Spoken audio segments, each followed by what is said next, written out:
visitors, welcome to the library. This is my second stream today. Earlier today, East Coast, North American time anyways, we had a gorilla stream. One of a few extra ones, well, unscheduled ones, I suppose, least publicized. I've managed to somehow wrangle myself into 3 collaborations this week, so I should be very good at sort of, I guess, one-on-one collaborations, unless something additional happens. I'm going to get a lot of Space Marines done. We're also going to be playing Satisfactory. That's tomorrow morning. And Deep Rock Galactic once or twice. One of the collaborations is either going to be Satisfactory or Deep Rock Galactic. Something like that. One of those two. I'm just noticing I want to subtly modify my chat. So I'm going to, as I said, subtly modify it. Just hang on with me. No, that's the wrong object, friend. There we go. Get this one. Just gonna tuck it right up there. There. Everything is perfect now, right? It's rational. That tiny little change, not being overly pedantic. No, it was fun. This is the first day I think we've had leftovers, or no, we had turkey sandwiches yesterday, but we had sort of a hot leftover. Villana, do we have any more of the stuff and the things anymore? I don't know, because you fried it up, you heated it all up. There were a lot of beets. Yeah, we do. Okay, like aside from turkey, of course, we did like.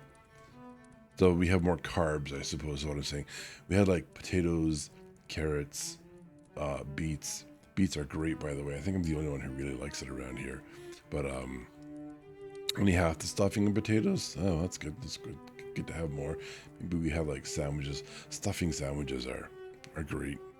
We have a ton of turkey. I know that. It's just like absolute. We didn't even go looking for a big bird this time. I think Falana's parents just don't take home that much. Just fine. Just fine. I'm starting to get a little less greedy in my old age too. But yeah, so we gone done that. Tomorrow, Gwen doesn't know this, but she is going back to the vet. They're going to do a sedated examination of her. They're going to shave off her belly fur, and she's going to be Nikki underneath for a little while. I think they said 6 months for the fur to grow back in, the poor girl. But yeah, we'll see what eventuates from that. Nothing life-threatening, but just, you know, something we want to pay attention to and possibly do a little bit of surgery later on. Sometimes cats, when they're spayed, they develop little bumps. Their mammary glands. And we've gone through a couple rounds of antibiotics and anti-inflammatories in the past. We've just been through one this time, and it seems to still be there. So we're going to be a little more serious about it this time and see what we can do for her. She'll be fine though. It'll all be good. She barely notices that she has this issue, other than she overgrooms it. So yeah, that'll be good for her too. I just realized I don't have sound. There we go. Now I have sound. One day, if I ever get around to doing streamer setups for my own setup, I will show everyone what the hell I'm talking about when I say I don't have sound. Because the way OBS is set up, the way Voicemeeter is set up, there's a little cheat bridge, if you will. Audio that comes exclusively from OBS has to somehow get it broadcast to the stream and to recordings just fine, but it had to somehow get out of OBS and back into my ears through another way, which I've probably talked about before in the past, I suspect, but here we are. We're doing it again. Sue me, or don't sue me. I have no money. All my money went to this model. I have to take the model with the jiggly beard. That should be worth a lot. And shoot my head a lot there. That's a fair bit. What else? Yeah, so that's like this week's plans. which I, should probably repeat at the end of the stream. I guess that would be more normal. We are going to read Dracula tonight. We are starting on, I believe and sincerely hope, episode or chapter 16. Sorry, we're likely going to do 17 and 18 as well. And last time the boys were having deep heart-to-heart discussions. You remember that when you're like 15, 16, you had deep and meaningfuls. So like, this is what my friends and I used to call deep and meaningful conversations, where you would sit down and you would address one another with the most sincere and heartfelt of thoughts in your brain.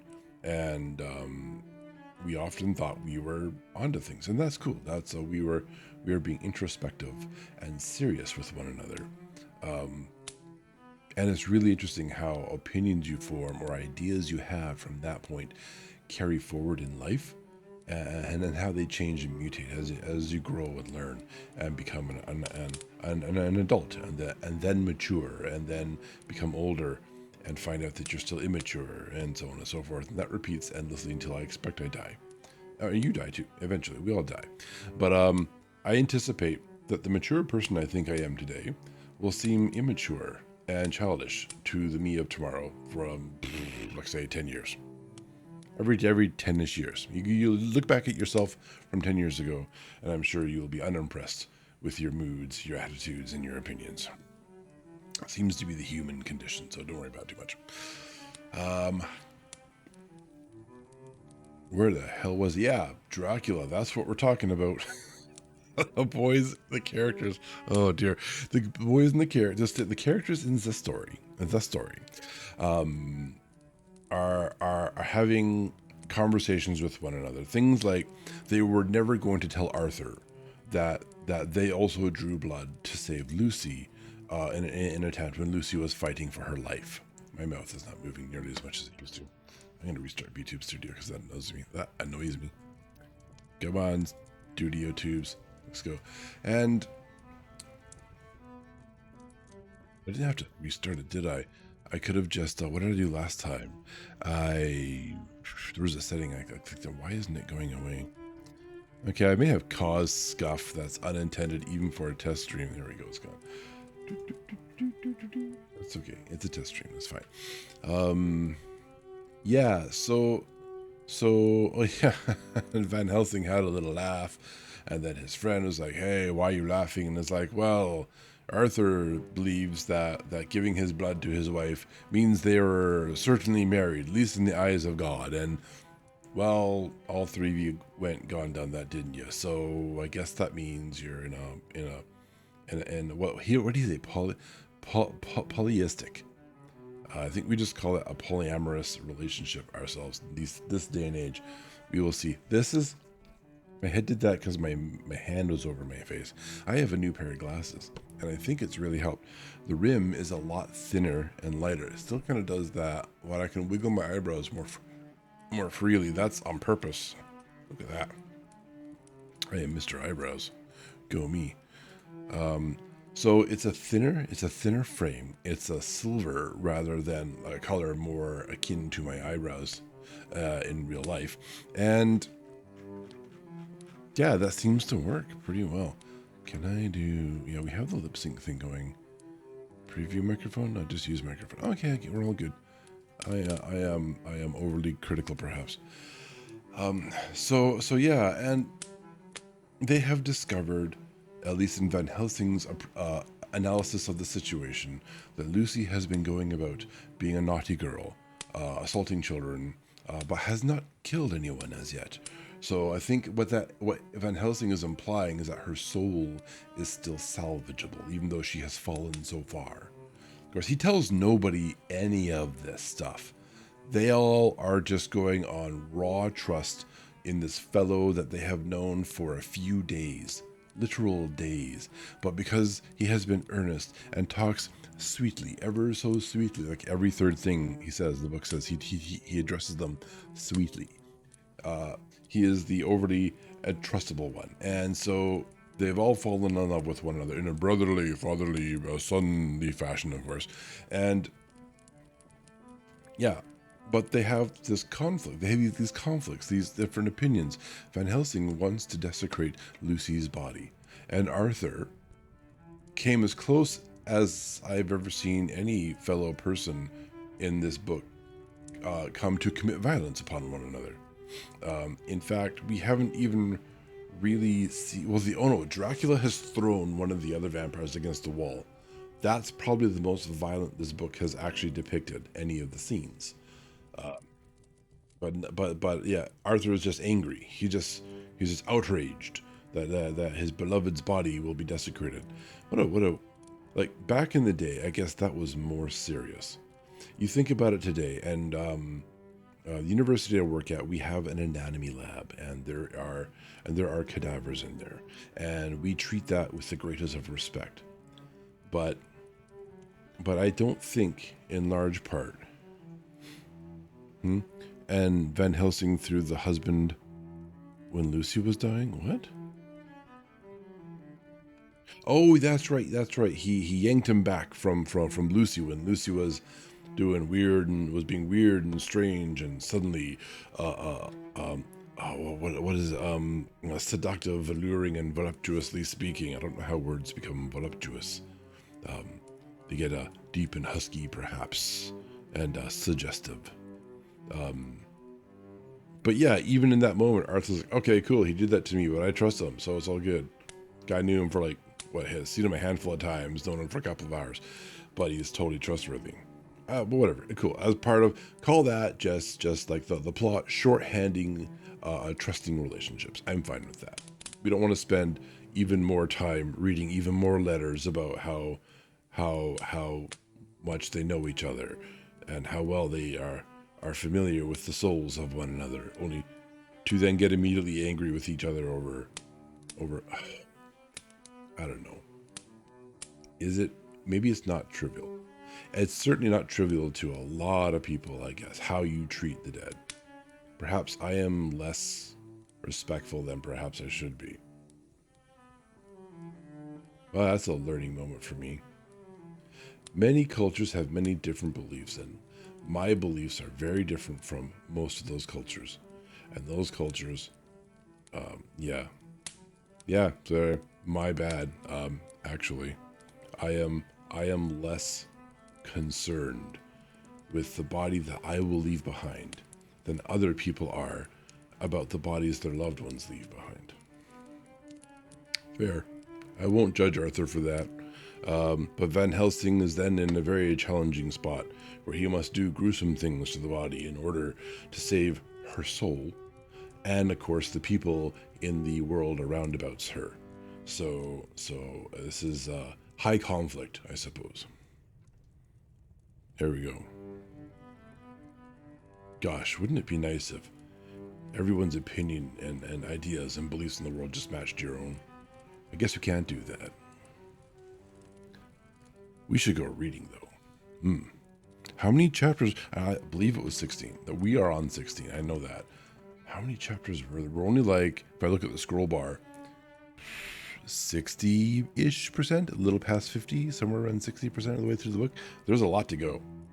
I don't think Lucy's going to last that long. I suspect we get to actual Dracula. Otherwise, the book is poorly named. It should be Dracula's Lucy or something. I should actually change the scene. Here we go. It's a gaming stream.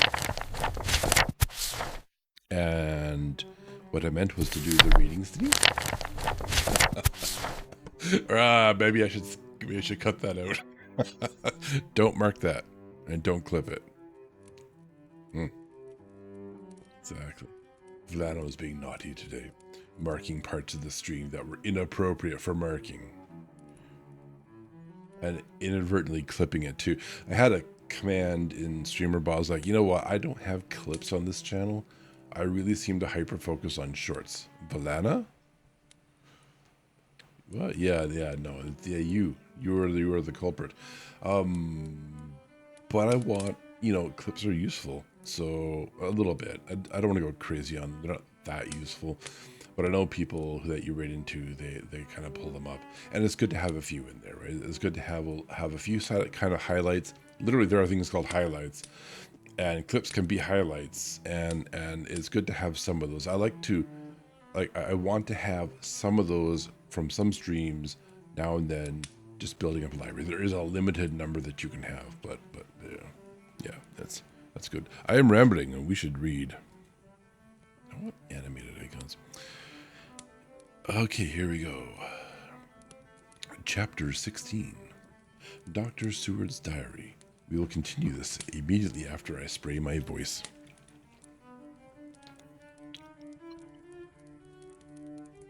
That's not part of the story, just FYI. It was just a quarter before 12 o'clock when we got into the churchyard over the low wall. The night was dark, with occasional gleams of moonlight between the rents of the heavy clouds that scudded across the sky. We all kept somehow close together, with Van Helsing slightly in front as he led the way. When we had come close to the tomb, I looked well at Arthur, for I feared that the proximity to a place laden with so sorrowful a memory would upset him. But he bore himself well. I took it that the very mystery of the proceeding was in some way a counteractant to his grief. The professor unlocked the door, and seeing a natural hesitation amongst us for various reasons, solved the difficulty by entering first himself. Yes, sir, he was very gentlemanly, allowing others to proceed beforehand. The rest of us followed, and he closed the door. He then lit a dark lantern and pointed to the coffin. Arthur stepped forward hesitatingly. Van Helsing said to me, You were with me here. Man, gotta get back into his pattern. You were with me here yesterday. Was the body of Miss Lucy in that coffin? It was. The professor turned to the rest, saying, You hear. And yet there is no one who does not believe with me. He took his screwdriver and again took off the lid of the coffin. Arthur looked on, very pale but silent. When the lid was removed, he stepped forward. He evidently did not know that there was a leaden coffin, or at any rate had not thought of it. When he saw the rent in the lead, the blood rushed to his face for an instant, but as quickly fell away again, so that he remained of a ghastly whiteness. He was still silent. Van Helsing forced back the leaden flange, and we all looked in and recoiled. The coffin was empty. For several minutes, no one spoke a word. The silence was broken by Quincy Morris. Professor, I answered for you. Your word is all I want. I wouldn't ask such a thing ordinarily. I wouldn't so dishonor you as to imply a doubt, but this is a mystery that goes beyond any honor or dishonor. Is this your doing? I swear to you, by all that I hold sacred, that I have not removed nor touched her. What happened was this. 2 nights ago, my friend Seward and I came here, with good purpose, believe me. I opened that coffin, which was then sealed up, and we found it, as now, empty. We then waited, and saw something white come through the trees. The next day we came here in daytime. She lay there. Did she not, friend John? Yes. That was John, presumably. That night we were just in time. One more so small child was missing, and we find it, thank God, unharmed amongst the graves. Yesterday I came here before sundown, for at sundown the undead can move. I waited here all the night till the sun rose, but I saw nothing. It was most probable that it was because I had laid over the clamps of those doors garlic, which the undead cannot bear, and other things which they shun. Last night there was no exodus, so tonight, before the sundown, I took away my garlic and other things. So it is we find this coffin empty. But bear with me. So far there is much that is strange. Wait you with me outside, unseen and unheard, and things much stranger are yet to be. So, here he shut the dark side of his lantern. Now to the outside. He opened the door, and we filed out, he coming last and locking the door behind him. Oh, but it seemed fresh and pure in the moonlight air after the terror of that vault. How sweet it was to see the clouds race by, and the passing gleams of the moonlight between the scudding clouds crossing and passing, like gladness and sorrow of a man's life. How sweet it was to breathe the fresh air that had no taint of death and decay. How humanizing to see the red lighting of the sky beyond the hill, and to hear far away the muffled roar that marks the life of a great city. Each in his own way was solemn and overcome. Arthur was silent, and was, I could see, striving to grasp the purpose and the inner meaning of the mystery. I was myself tolerably patient, and half inclined again to throw aside doubt and to accept Van Helsing's conclusions. Quincy Morris was phlegmatic. Phlegmatic? Phlegmatic. He has a PH in his leg. And the way of a man who accepts all things, and accepts them in the spirit of cool bravery, with hazard of all that he has to stake. With hazard of all he has to stake. Not being able to smoke, he cut himself a good-sized plug of tobacco and began to chew. As to Van Helsing, he was employed in a definite way. First, he took from his bag a mass of what looked like thin, wafer-like biscuit, which was carefully rolled up in a white napkin. Next, he took out a double handful of some whitish stuff, like dough or putty. He crumbled the wafer up fine and worked it into the mass between his hands. This he then took and rolled it into thin strips, began to lay them into the crevices between the door and its setting in the tomb. I was somewhat puzzled at this, and being close, asked him what it was that he was doing. Arthur and Quincy drew near also, as they too were curious. He answered, "I am closing the tomb, so that the undead may not enter." "And is that stuff you have put there going to do it?" asked Quincy. "Great Scott, is this a game?" "It is." What is that which you are using?" This time the question was by Arthur. Van Helsing reverently lifted his hat as he answered, "The host. I brought it from Amsterdam. I have an indulgence."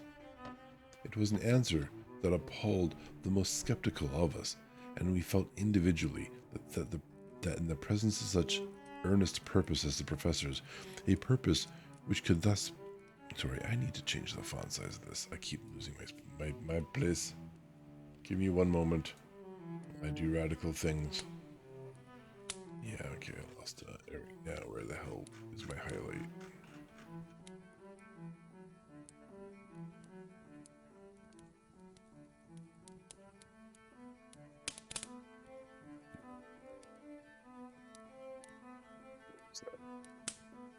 Now I'm scrolling like mad. That was 16. Hopefully I still have a highlight. That's, no, I do not. Okay, well, now we do this the hard way. You ever read a book when you're young and, you lose your place? You're sleeping, you nod your head, and your hands slip, and the book slams shut. And then you have to spend the next 5-10 minutes looking forwards and backwards in the book, trying not to pay attention to pages that are beyond where you've read. That was me. Okay, let's... Okay, then... Now to my side. Morris is being phlegmatic again. Closing the tomb. Okay, here we go. We'll just read this paragraph again. Van Helsing reverently lifted his hat and answered, "The host. I don't know what that means, but anyways, I brought it from Amsterdam. I have an indulgence."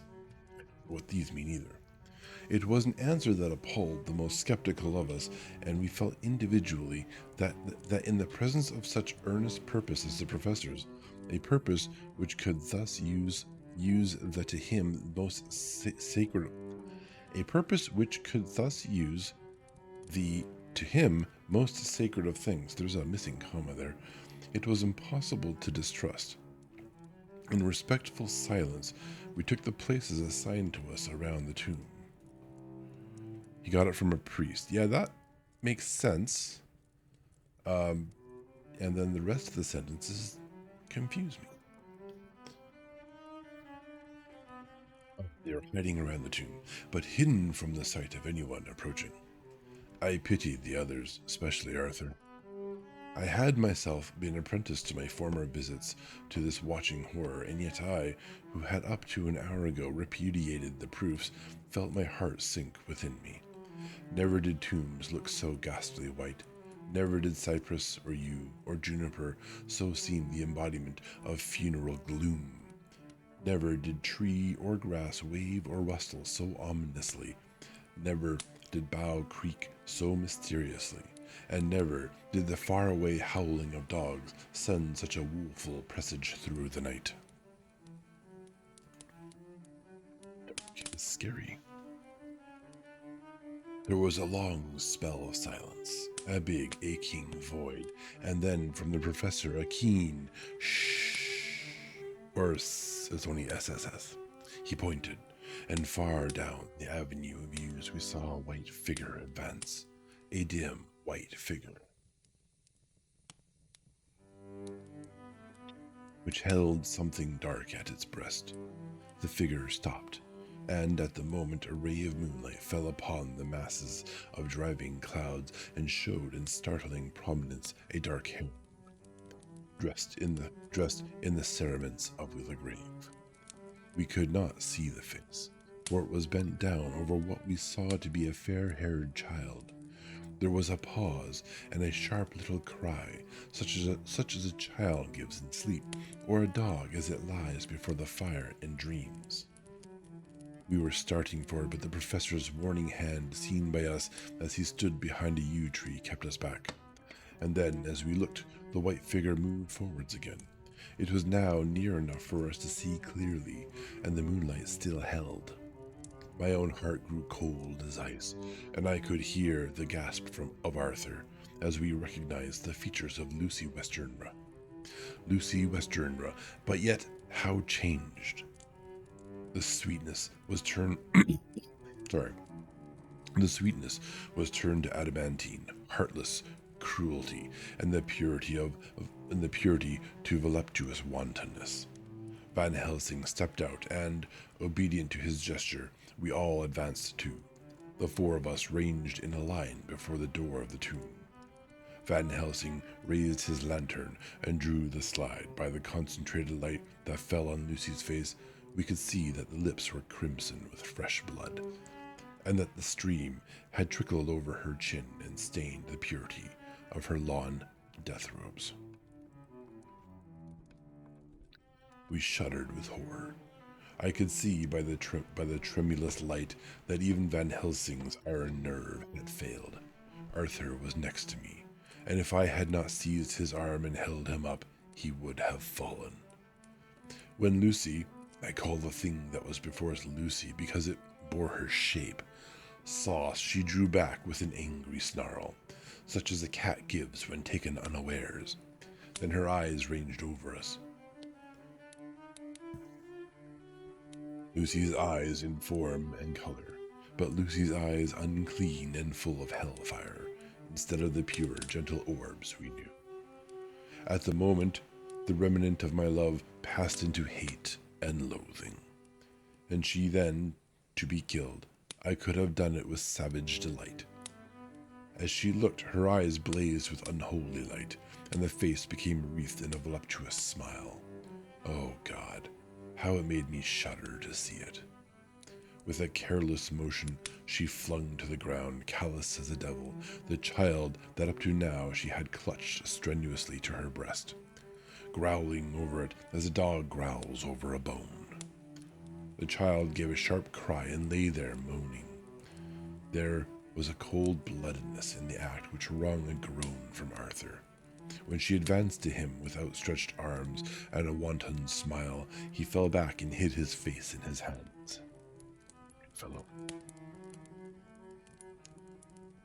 She still advanced, however, and with a languorous, voluptuous grace said, "Come to me, Arthur. Leave these others and come to me. My arms are hungry for you. Come and we shall rest together. Come, my husband, come." There was something diabolically sweet in her tones, something of the tingling of glass when struck, which rang through the brains even of us who heard the words addressed to another. As for Arthur, he seemed under a spell. Moving his hands from his face, he opened wide his arms. She was leaping for them when Van Helsing sprang forward and held between them his little golden crucifix. She recoiled from it, and with a suddenly distorted face full of rage, dashed past him as if to enter the tomb. When within a foot or two of the door, however, she stopped, as if arrested by some irresistible force. Then she turned, and her face was shown in the clear burst of moonlight and by the lamp, which had now no quiver from Van Helsing's iron nerves. Never did I see such baffled malice on a face, and never, I trust, shall such ever be seen again by mortal eyes. The beautiful color became livid. The eyes seemed to throw out sparks of hellfire. The brows were wrinkled, as though the folds of the flesh were the coils of Medusa's snakes, and the lovely, blood-stained mouth grew to an open square, as in the passion masks of the Greeks and Japanese. If ever a face meant death, if looks could kill, we saw it in that moment. Yeah, the dough used for communion wafers, that's what I was kind of thinking too, the communion wafers. I didn't know there was dough for it, which would make sense, I suppose. And so, for full half a minute, which seemed an eternity, she remained between the lifted crucifix and the sacred closing of her means of entry. Van Helsing broke the silence by asking Arthur, "Answer me, O my friend. Am I to proceed in my work?" Arthur threw himself on his knees and hid his face in his hands as he answered, "Do as you will, friend. Do as you will. There can be no horror like this ever any more." And he groaned in spirit. Quincy and I simultaneously moved towards him and took his arms. We could hear the click of the closing lantern as Van Helsing held it down. Coming close to the tomb, he began to remove from the chinks some of the sacred emblem which he had placed there. We all looked on in horrified amazement as we saw, when he stood back, the woman, with a corporeal body as real as that moment as our own, pass in through the interstice, where scarce a knife blade could have gone. We all felt a glad sense of relief when we saw the professor calmly restoring the strings of putty to the edges of the door. When this was done, he lifted the child and said, "Come now, my friends. We can do no more till tomorrow. There is a funeral at noon, so here we shall all come before long after that.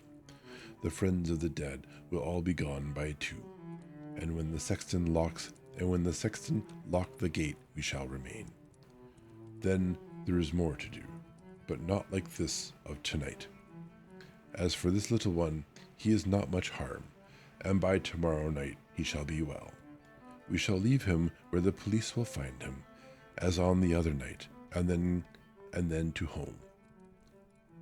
Coming close to Arthur, he said, "My friend Arthur, you have had a sore trial, but after, when you look back, you will see how it was necessary. You are now in the bitter waters, my child. By this time tomorrow you will, please God, have passed them, and have drunk of the sweet waters, so do not mourn over much. Till then, I shall not ask you to forgive me."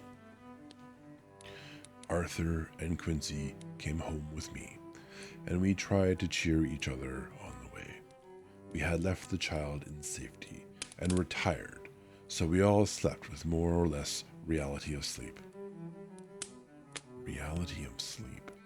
So we all slept with more or less reality of sleep. I'm sure that means something 1,000 years ago. 29 September, night. A little before 12 o'clock, we three, Arthur, Quincy Morris, and myself, Seward, called for the professor. It was odd to notice that by common consent we had all put on black clothes. Of course, Arthur wore black, for he was in deep mourning, but the rest of us wore it by instinct. We got to the churchyard by 1:30 and strolled about keeping out of official observation, so that when the grave diggers had completed their task and the sexton, under the belief that everyone had gone, had locked the gate, we had the place all to ourselves. Van Helsing, instead of his little black bag, had with him a long leather one, something like a cricketing bag. It was manifestly of fair weight. When we were alone and had heard the last of the footsteps die out up the road, we silently, and as if by ordered intention, followed the professor to the tomb. He unlocked the door, and we entered, closing it behind us. Then he took from his bag the lantern, which he lit, and also 2 wax candles, which when lighted he stuck, by melting their own ends on other coffins, so that they might give light sufficient to work by. When he again lifted the lid off Lucy's coffin, we all looked, Arthur trembling like an aspen, and saw that the body lay there in all its death beauty. But there was no love in my own heart, nothing but loathing for the foul thing which had taken Lucy's shape without her soul. I could see even Arthur's face grow hard as he looked. Presently he said to Van Helsing, "Is this really Lucy's body, or only a demon in her shape?" "It is her body, and yet not it. But wait a while, and you all see her as she was and is." She seemed like a nightmare of Lucy as she lay. The pointed teeth, the blood-stained voluptuous mouth, which it made one shudder to see. The whole carnal and unspiritual appearance seeming like a devilish mockery of Lucy's sweet purity. Van Helsing, with his usual methodicalness, began taking the various contents from his bag and placing them ready for use. First he took out a soldering iron and some plumbing solder, then a small oil lamp, which gave out, when lit in a corner of the tomb, gas which burned at fierce heat with a blue flame. Then his operating knives, which he placed to hand, and last a round wooden stake, some 2.5 or 3 inches thick and about 3 feet long.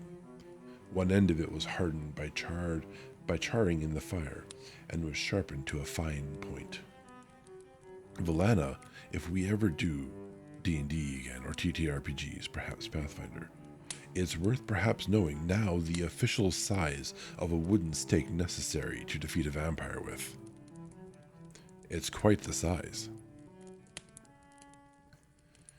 With this stake came a heavy hammer, such as in households is used in the coal cellar for breaking the lumps. To me, a doctor's preparations for work of any kind are stimulating and bracing, but the effect of these things on both Arthur and Quincy was to cause them a sort of consternation. They both, however, kept their courage, and remained silent and quiet. When all was ready, Van Helsing said, "Before we do anything, let me tell you this. It is out of the lore and experience of the ancients and of those who have studied the powers of the undead. When they become such, there comes with the change the curse of immortality. They cannot die, but must go on age after age, adding new victims and multiplying the evils of the world. For all that die from the preying of the undead become themselves undead, and prey on their kind. And so the circle goes on, ever widening, like as the ripples from a stone thrown in the water. Friend Arthur, if you had met that kiss which you know of before poor Lucy died, or again last night when you opened your arms to her, you would in time, when you had died, have become Nosferatu, as they call it in Eastern Europe, and would all the time, and would all time make more of those undeads that have so filled us with horror.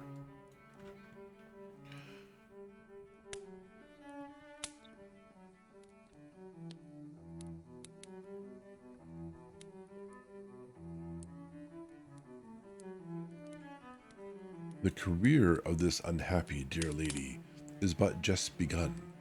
Those children whose blood she suck are not as yet so much the worse, but if she live on, undead more and more they lose their blood, and by her power over them they come to her, and so she draw their blood with that so wicked mouth. But if she die, in truth, then all cease. The tiny wounds of the throats disappear, and they go back to their plays, unknowing ever of what has been.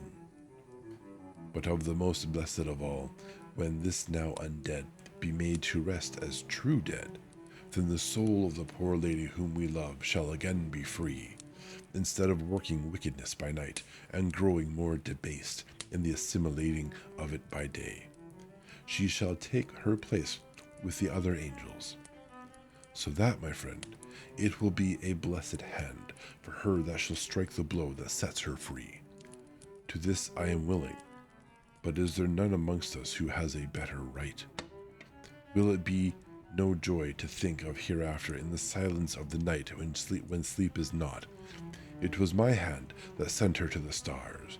It was the hand of him that loved her best, the hand that of all she would herself have chosen, had it been to her to choose. Tell me, if there be such a one amongst us. We all looked to Arthur. He saw, too, what we all did, the infinite kindness which suggested that his should be the hand which would restore Lucy to us as a holy, and not an unholy, memory. He stepped forward and said bravely, though his hand trembled, and his face was as pale as snow, "My true friend, from the bottom of my broken heart I thank you. Tell me what I am to do, and I shall not falter." Van Helsing laid a hand on his shoulder and said, "Brave lad, a moment's courage and it is done. This stake must be driven through her, and it will be a fearful ordeal, but be not deceived in that. But it will be only a short time, and you will then rejoice more than your pain was great. From this grim tomb you will emerge as though you tread on air.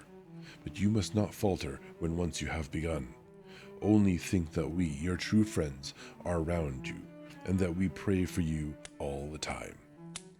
"Go on," said Arthur hoarsely. "Tell me what I am to do." "Take this stake in your left hand, ready to place the point over the heart, and the hammer in your right. Then, when we begin our prayer for the dead, I shall read him.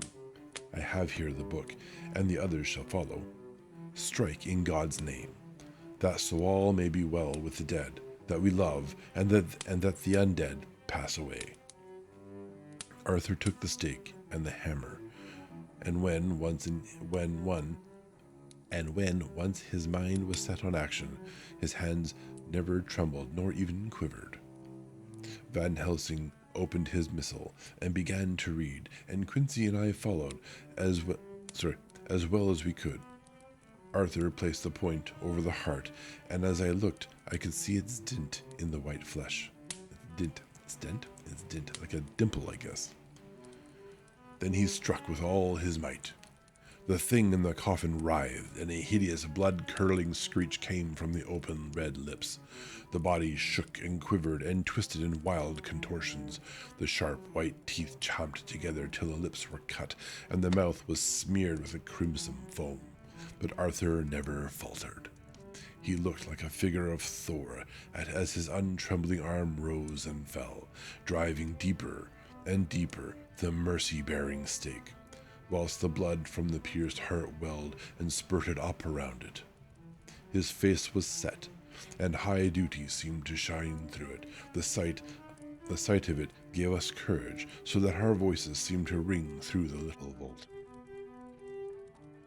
Janitor's going to be pissed. And then the writhing and quivering of the body became less, and the teeth seemed to champ and the face to quiver. Finally, it lay still. The terrible task was over. The hammer fell from Arthur's hand. He reeled and would have fallen had we not caught him. The great drops of sweat sprang from his forehead, and his breath came in broken gasps. It had indeed been an awful strain on him, and had he not been forced to do his task by more than human considerations, he could never have gone through with it. For a few minutes, we were so taken up with him that we did not look towards the coffin. When we did, however, a murmur of startled surprise ran from one to the other of us. We gazed so eagerly that Arthur rose, for he had been seated on the ground, and came to look to. They implied past tense. And then a glad, strange light broke over his face and dispelled altogether the gloom of horror that lay upon it. There in the coffin lay no longer the foul thing that we had so dreaded and grown to hate, that the work of her destruction was yielded as a privilege to the one best entitled to it, but Lucy, as we had seen her in her life, with her face of unequaled sweetness and purity. True that there were there, as we had seen them in life, the traces of care and pain and waste, but these were all dear to us, for they marked her truth to what we knew. One and all, we felt that the holy calm that lay like sunshine over the wasted face and form was only an earthly token and symbol of the calm that was to reign forever. Van Helsing came and laid his hand on Arthur's shoulder and said to him, "And now, Arthur, my friend, dear lad, am I not forgiven?" The reaction of the terrible strain came as he took the old man's hand in his, and raising it to his lips, pressed it and said, "Forgiven. God bless you that you have given my dear one her soul again, and me peace." He put his hands on the professor's shoulder, and laying his head on his breast, cried for a while silently, whilst we stood unmoving. When he raised his head, Van Helsing said to him, "And now, my child, you may kiss her. Kiss her dead lips, if you will, as she would have you do, if for her to choose. As she would have you do, if for her to choose. For she is not a grinning devil now, not any more a foul thing for all eternity. No longer she is the devil's undead. She is God's true dead, whose soul is with him." I am just hearing the source material for like vampires in D&D. It will go through my head as I read this, and I'm just pinpointing all the things, as well as like the various lores and story and other source materials. It's kind of interesting. Yeah, I mean, you said, I mean, yes, and yeah, it's obvious and it was expected, but it's just kind of neat. I think it's neat. This is one of the first. It's not the first though, is it? There was we watched a show. What's her name? There's Mongstrom or something. Girl does Mongstrom. And I completely forget all the details of that show now. So I'm going to continue reading. Arthur bent and kissed her, and then we sent him and Quincy out of the tomb. The professor and I sawed the top off the stake, leaving the point of it in the body. Then we cut off the head and filled the mouth with garlic. We soldered up the leaden coffin, screwed on the coffin lid, and gathering up our belongings came away. When the professor locked the door, he gave the key to Arthur. Outside the air was sweet, the sun shone, and the birds sang, and it seemed as if all nature were turned to a different pitch. There was gladness and mirth and peace everywhere, for we were at rest ourselves on one account, and we were glad, though it was with a tempered joy. Before we moved away, Van Helsing said, "Now, my friends, one step of our work is done, one the most harrowing to ourselves, But there remains a greater task, to find out the author of all this our sorrow, and to stamp him out. I have clues which we can follow, but it is a long task, and a difficult. There is danger in it, and pain. Shall you not all help me? We have learned to believe, all of us, is it not so? And since so, do we not see our duty? Yes. And do we not promise to go on to the bitter end? He's making a lot of assumptions. It's like someone in an interview saying, question 1, 2, 3, 4, and 5. One answer, please. Like, it's disingenuous, frankly. Van Helsing has done himself poorly. Each in turn, we took his hand, and the promise was made. Then said the professor, as we moved off, 2 nights hence, you shall meet with me, and dine together at 7 of the clock with friend John. I shall entreat 2 others, 2 that you know not as yet, and I shall be ready to all our work show and our plans unfold. Friend John, you come with me home, for I have much to consult about, and you can help me. Tonight I leave for Amsterdam, but shall return tomorrow night, and then begins our great quest. But first I shall have much to say, so that you may know what is to do and to dread. Then our promise shall be made to each other anew. For there is a terrible task before us, and once our feet are on the plowshare, we must not draw back. Thus ends the chapter, and is probably a more appropriate time for my sarcasm and snarky comments. But yes, we must find her maker and destroy the maker.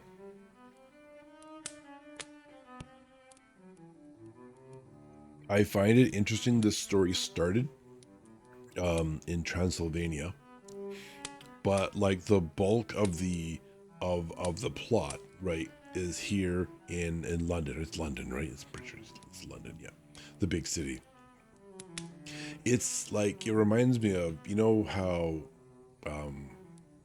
I think a lot of anime that's adapted from manga skips the prelude or the prequel kind of concept, and they get to, hey, here's the meaty bit of the story. Let's animate this because that'll be the most exciting.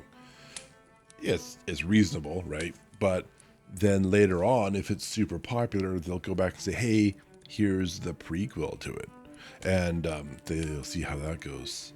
Whereas other ones, other stories will start right at the very beginning of the source material, and you'll get through a season, and then the following season is like, oh wow, crap, now it really picked up and it's doing awesome.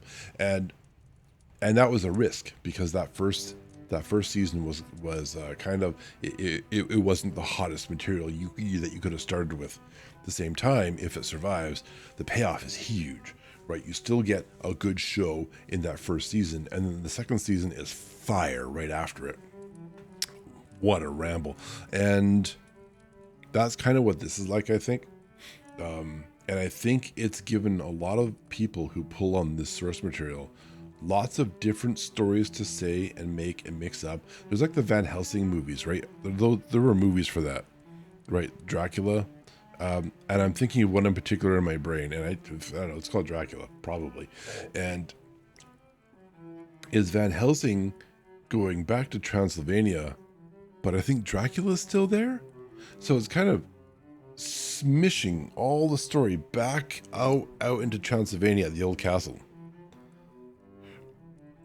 There was on called Van Helsing. What does that mean? We have like a minute and we have ads in a couple minutes, so we'll probably just delay for that.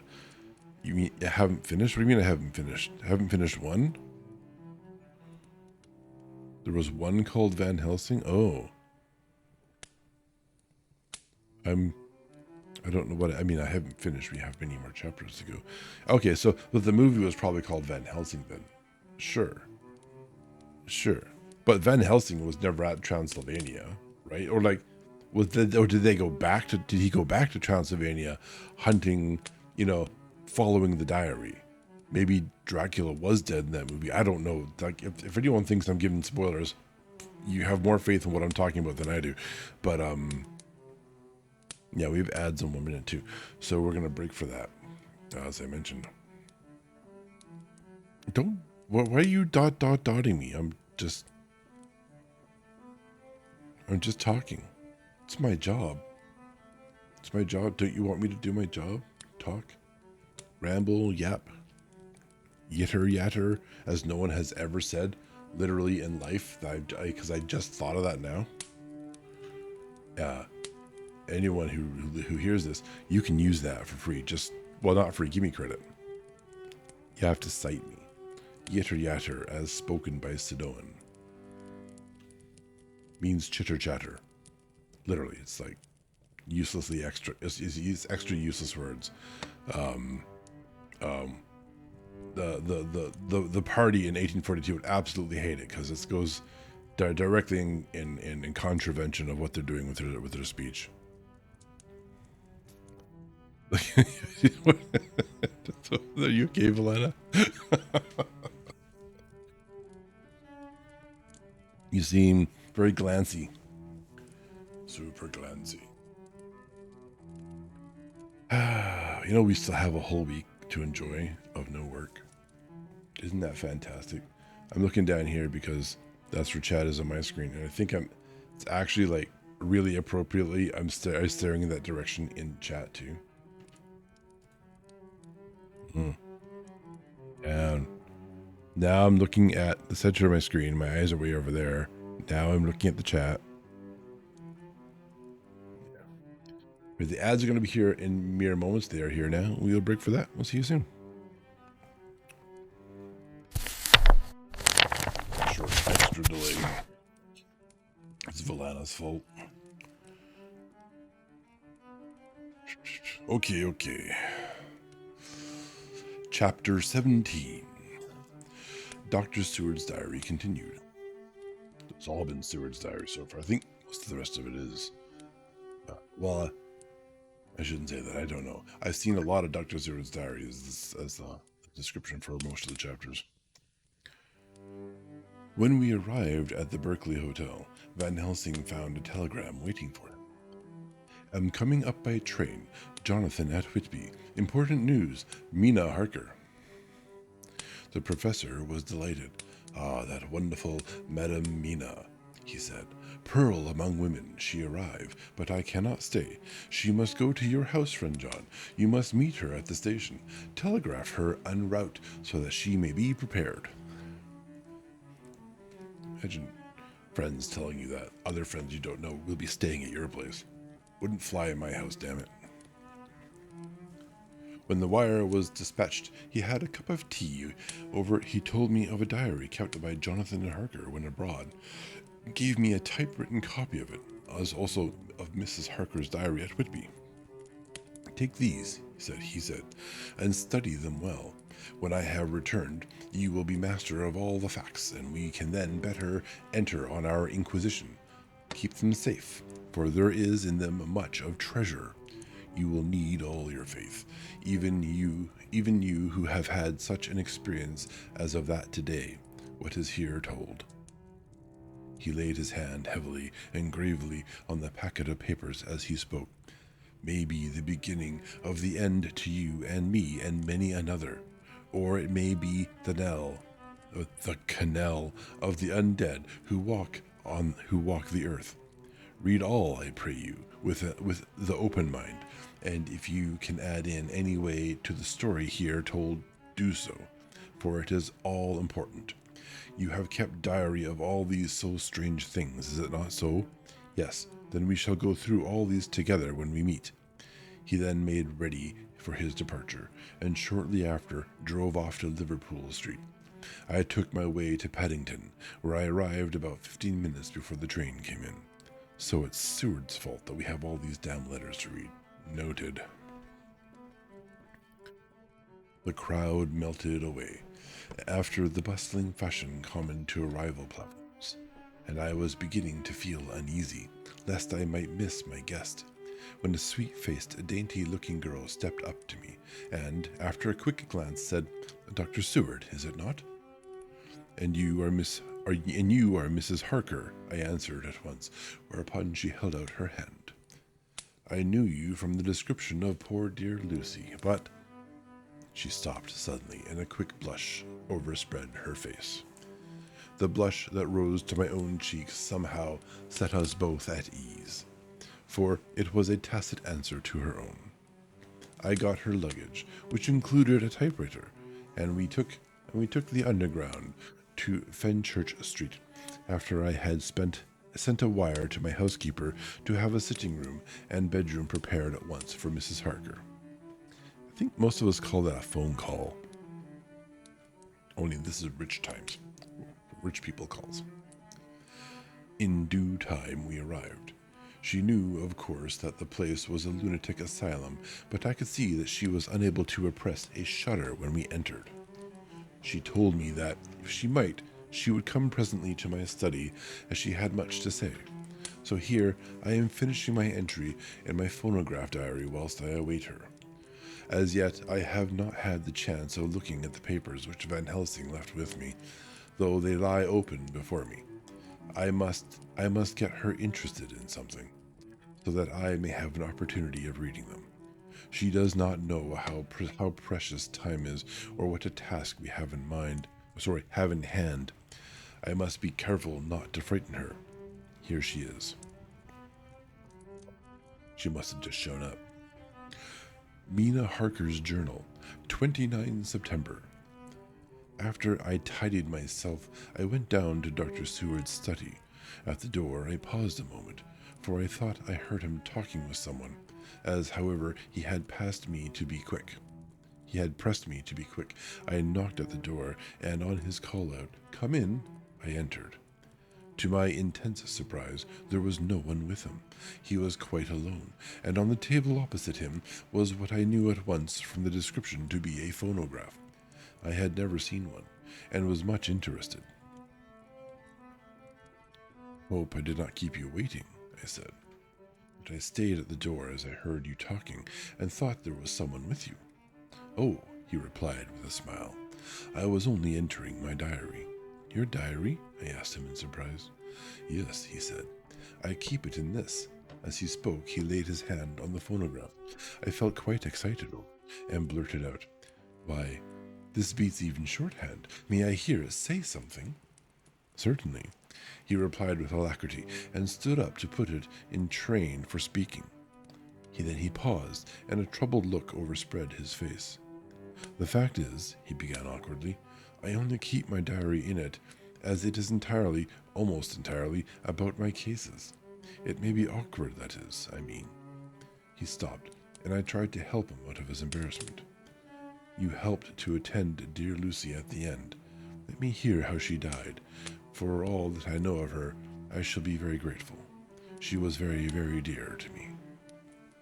To my surprise, he answered, with a horror-struck look in his face, "Tell you of her death? Not for the wide world." "Why not?" I asked, for some grave, terrible feeling was coming over me. Again he paused, and I could see that he was trying to invent an excuse. At length he stammered out, "You see, I do not know how to pick out any particular part of the diary." Even while he was speaking, an idea dawned upon him, and he said, with an unconscious simplicity, in a different voice, and with the naivety of a child, "That's quite true. Upon my honor, honest Indian." I could not but smile, at which he grimaced. "That's quite true, upon my honor, honest Indian. I'm sure that's a bad phrase." "I gave myself away that time," he said. "But do you know that, although I have kept the diary for months, it never once struck me how I was going to find any particular part of it in case I wanted to look it up.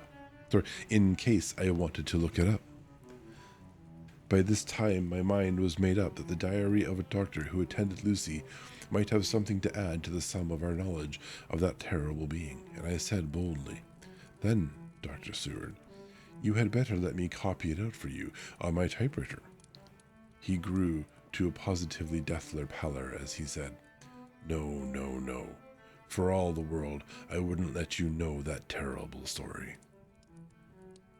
It is an old English child's vow, and yes, a bit racist. It is very racist. So now we understand how all of his phonograph diaries ended up on paper. So is Dr. Seward's fault and Mina's terrible execution of a promise just now made, which have cursed us to the format of this story. That is the real important takeaway here from the book called Dracula. Then it was terrible. My intuition was right. For a moment I thought, and as my eyes ranged the room, unconsciously looking for something or some opportunity to aid me, they lit on a great batch of typewriting on the table. His eyes caught the look in mine, and, without his thinking, followed their direction. As they saw the parcel, he realized my meaning. "You do not know me," I said. "When you have read those papers, my own diary, and my husband's also, which I have typed, you will know me better. I have not faltered in giving every thought of my own heart in this cause, but of course, you do not know me. Yet, and I must not expect you to trust me so far. He is certainly a man of noble nature. Poor dear Lucy was right about him." He stood up and opened a large drawer, in which were arranged in order a number of hollow cylinders of metal covered with dark wax, and said, "You are quite right. I did not trust you because I did not know you, but I know you now. You haven't read her work, and let me say that I should have known you long ago. I know that Lucy told you of me. She told me of you too. May I make the only atonement in my power? Take the cylinders and hear them. The first half dozen of them are personal to me, and they will not horrify you. Then you will know me better. Dinner will by then be ready. In the meantime, I shall read over some of these documents, and shall be better able to understand certain things." He carried the phonograph himself up to my sitting room and adjusted it for me. "Now I shall learn something pleasant, I am sure, for it will tell me of the other side of a true love episode, of which I know one side already." Dr. Seward's Diary, 29 September. I was so absorbed in that wonderful diary of Jonathan Harker and that other of his wife that I let the time run on without thinking. Mrs. Harker was not down when the maid came to announce dinner, so I said, "She is possibly tired. Let dinner wait an hour." And I went on with my work. I had just finished Mrs. Harker's diary when she came in. She looked sweetly pretty but very sad, and her eyes were flushed with crying. This somehow moved me much. Of late I have had cause for tears, God knows, but the relief of them was denied me, and now the sight of those sweet eyes, brightened with recent tears, went straight to my heart. So I said as gently as I could, "I greatly fear I have distressed you." So wait a look at that. "Oh no, not distressed me," she replied, "but I have been more touched than I can say by your grief. That is a wonderful machine, but it is cruelly true. It told me in its very tones the anguish of your heart. It was like a soul crying out to Almighty God. No one must hear them spoken ever again. See, I have tried to be useful. I have copied out the words on my typewriter, and none other need now hear your heart beat as I did. No one need ever know, shall ever know," I said in a low voice. She laid her hand on mine and said very gravely, "Ah, but they must." "Must? But why?" I asked. "Because it is a part of the terrible story. A part of poor dear Lucy's death and all that led to it. Because in the struggle which we have before us to rid the earth of this terrible monster, we must have all the knowledge and all the help which we can get. I think that the cylinders which you gave me contained more than you intended me to know, but I can see that there are in your record many lights to this dark mystery. You will let me help, will you not? I know all up to a certain point, and I see already, though your diary only took me to 7 September, how poor Lucy was beset, and how her terrible doom was being wrought out. Jonathan and I have been working day and night since Professor Van Helsing saw us. He has gone to Whitby to get more information, and he will be here tomorrow to help us. We need have no secrets amongst us. Working together and with absolute trust, we can surely be stronger than if some of us were in the dark. She looked at me so appealingly, and at the same time manifested such courage and resolution in her bearing that I gave in at once to her wishes. You shall, I said, do as you like in the matter. God forgive me if I do wrong. There are terrible things yet to learn of. But if you have so far traveled on the road to poor Lucy's death, you will not be content, I know, to remain in the dark. Nay, the very end, may give you a gleam of peace. Come, there is dinner. We must keep one another strong for what is before us. We have a cruel and dreadful task. When you have eaten, you shall learn the rest, and I shall answer any questions you ask. If there be anything which you do not understand, though it was apparent to us who were present. Oh yeah, follow-up questions after reading the diaries. Mina Harker's Journal, 29 September.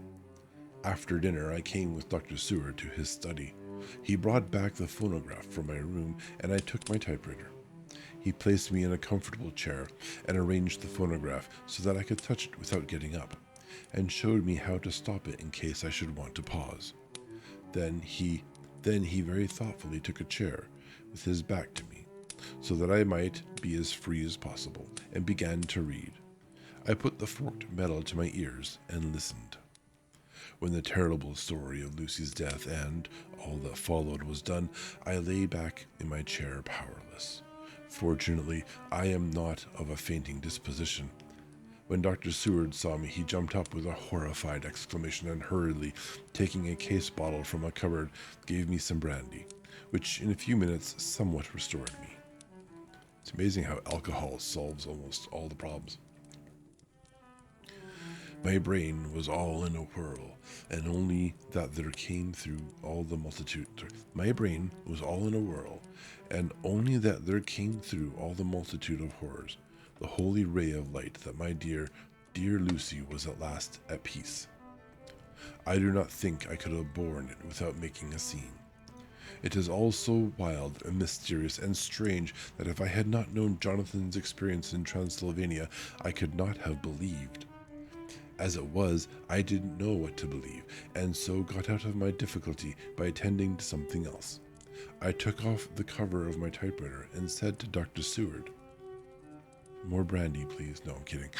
Let me write this all out now. We must be ready for Dr. Van Helsing when he comes. I have sent a telegram to Jonathan to come on here when he arrives in London from Whitby. In this matter, dates are everything, and I think that if we get all our material ready and have every item put in chronological order, we shall have done much. You tell me that Lord Godalming and Mr. Morris are coming too. Let us be able to tell him when they come. He accordingly set the phonograph at a slow pace, and I began to typewrite from the beginning of the 7th cylinder. I used manifold, and so took 3 copies of the diary, just as I had done with all the rest. It was late when I got through, but Dr. Seward went about his work of going his round of the patients. When he had finished, he came back and sat near me, reading, so that I did not feel too lonely whilst I worked. How good and thoughtful he is. The world seems full of good men, even if there are monsters in it. Before I left him, I remembered what Jonathan put in his diary of the professor's perturbation at reading something in an evening paper at the station at Exeter. So, seeing that Dr. Seward keeps his newspapers, I borrowed the files of the Westminster Gazette and the Pall Mall Gazette, and took them to my room. I remember how much the Daily Graph and the Whitby Gazette, of which I had made cuttings, helped us to understand the terrible events at Whitby when Count Dracula landed. And I So shall I look through the evening papers since then, and perhaps I shall get some new light. I am not sleepy, and the work will help to keep me quiet. Dr. Seward's Diary, 30 September. Mr. Harker arrived at 9 o'clock. He had got his wife's wire just before starting. He is uncommonly clever, if one can judge from his face, and full of energy. Probably an eyebrow thing. If this journal be true, and judging by one's own wonderful experiences, it must be, he is also a man of great nerve. That going down to the vault a second time was a remarkable piece of daring. After reading his account of it, I was prepared to meet a good specimen of manhood, but hardly the quiet, businesslike gentleman who came here today. Later, after lunch, Harker and his wife went back to their own room, and as I passed a while ago, I heard the click of the typewriter. They are hard at it. Mrs. Harker says that they are knitting together in chronological order every scrap of evidence they have. Harker has got the letters between the co-signee of the boxes at Whitby and the carriers in London who took charge of them. He is now reading his wife's typescript of my diary. I wonder what they make out of it. Here it is. Strange that it never struck me that the very next house might be the Count's hiding place. Oh yeah, I forgot that too. Oh dang. Whoosh! Right over my head, or right past my ears, or my brain case. Goodness knows that we had enough clues from the conduct of the patient Renfield. The bundle of letters relating to the purchase of the house were with the typescript. Oh, if we had only had them earlier, we might have saved poor Lucy. Stop. That way madness lies. Harker has gone back and is again collating his material. He says that by dinner time they will be able to show a whole connected narrative. He thinks that in the meantime I should see Renfield, as hitherto he has been a sort of index to the coming and going of the Count. I hardly see this yet, but when I get at the dates, I suppose I shall. What a good thing that Mrs. Harker put my cylinders into type. We never could have found the dates otherwise. I found Renfield sitting placidly in his room with his hands folded, smiling benignly. At the moment he seemed as sane as anyone I ever saw. I sat down and talked with him on a lot of subjects, all of which he treated naturally. He then, of his own accord, spoke of going home, a subject he has never mentioned to my knowledge during his sojourn here. In fact, he spoke quite confidently of getting his discharge at once. I can't believe I had trouble with that word. I believe that, had I not had the chat with Harker and read the letters and the dates of his outbursts, I should have been prepared to sign for him after a brief time of observation. As it is, I am darkly suspicious. All those outbursts were in some way linked with the proximity of the Count. What then does this absolute content mean? Can it be that his instinct is satisfied as to the vampire's ultimate triumph? Stay, he is himself Zoophagous, and in his wild ravings outside the chapel door of the deserted house, he always spoke of Master. This all seems confirmation of our idea. However, after a while I came away. My friend is just a little too sane at present to make it safe to probe him too deeply with questions. He might begin to think, and then, so I came away. Sorry, that was a and then dash dash exclamation mark. So I came away. I mistrust these quiet moods of his, so I have given the attendant a hint to look closely after him, and to have a straight waistcoat ready in case of need. Preemptive action, or preparation in any event. Excuse me a moment.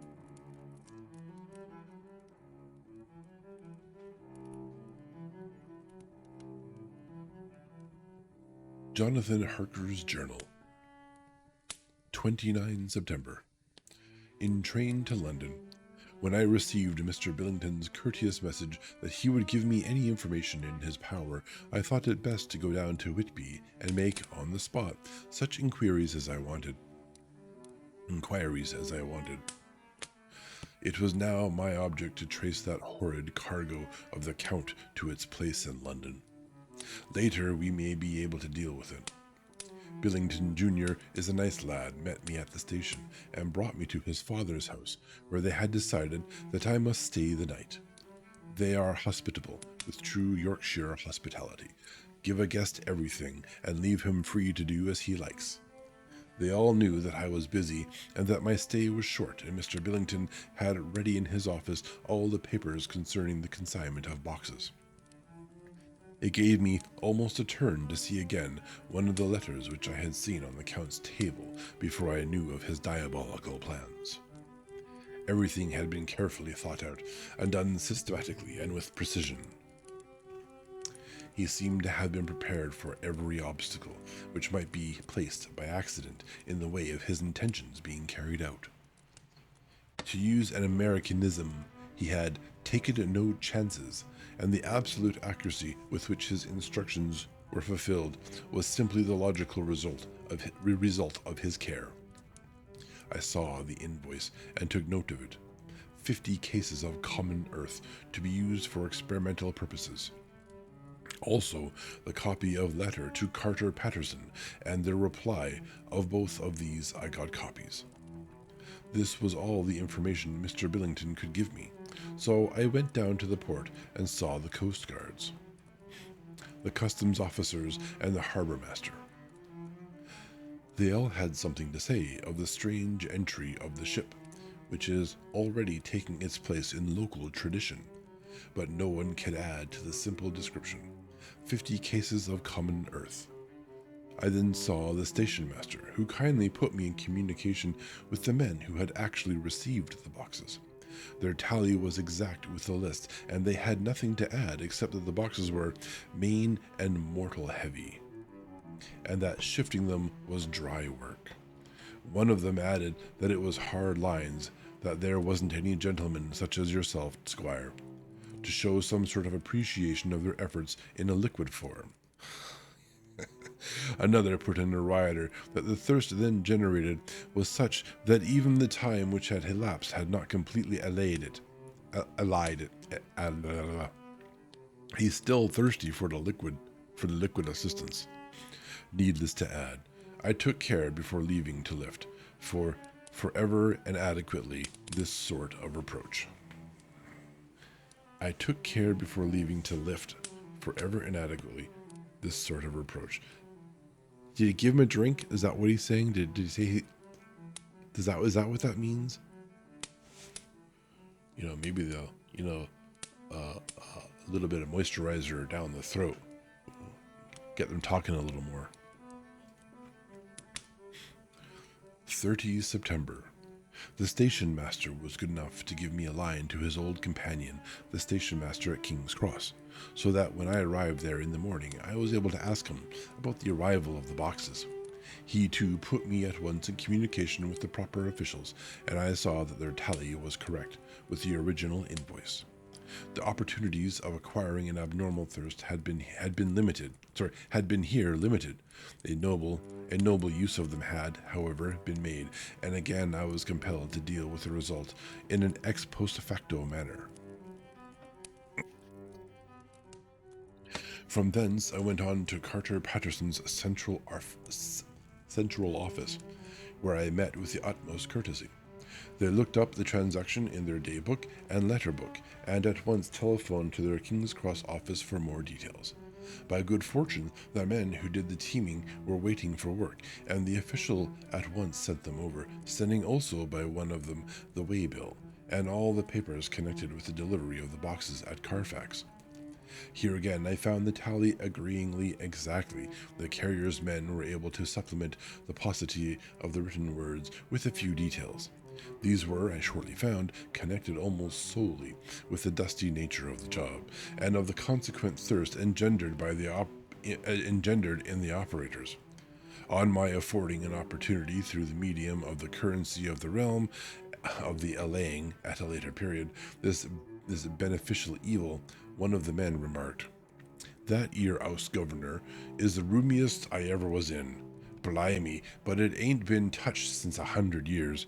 There was dust that thick in the place that you might have slept on it without 'urting of your bones, and the place was that neglected that you might have smelled old Jerusalem in it. But the old chapel, that took a psych that did. Me and my mate, we thought we wouldn't ever get out quick enough. Lor, I wouldn't take less nor a quid a moment to stare at her dark." He didn't like the chapel. Having been in the house, I could well believe him, but if he knew what I knew, he would, I think, have raised his terms. Of one thing I am now satisfied, that all the boxes which arrived at Whitby from Varna in the Demeter were safely deposited in the old chapel at Carfax. There should be 50 of them there, unless any have since been removed. And from Dr. Seward's diary, I fear. I shall try to see the carter who took away the boxes from Carfax when Renfield attacked them. By following up this clue, we may learn a good deal.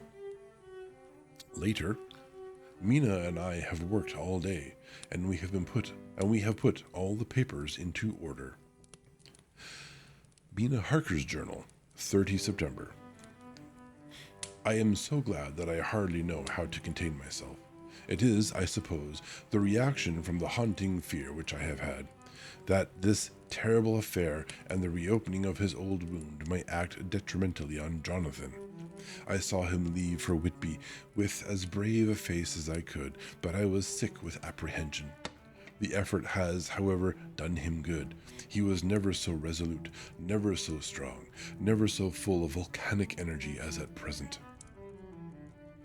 It is just as that dear, good Professor Van Helsing said, he is true grit, and he improves under strain that would kill a weaker nature. As I hiccup, sorry, my nature is to hiccup a little bit. There shall be no counters. He came back full of life and hope and determination. We have got everything in order for tonight. I feel myself quite wild with excitement. I suppose one ought to pity anything so hunted as the Count. That is just it. This thing is not human, not even beast.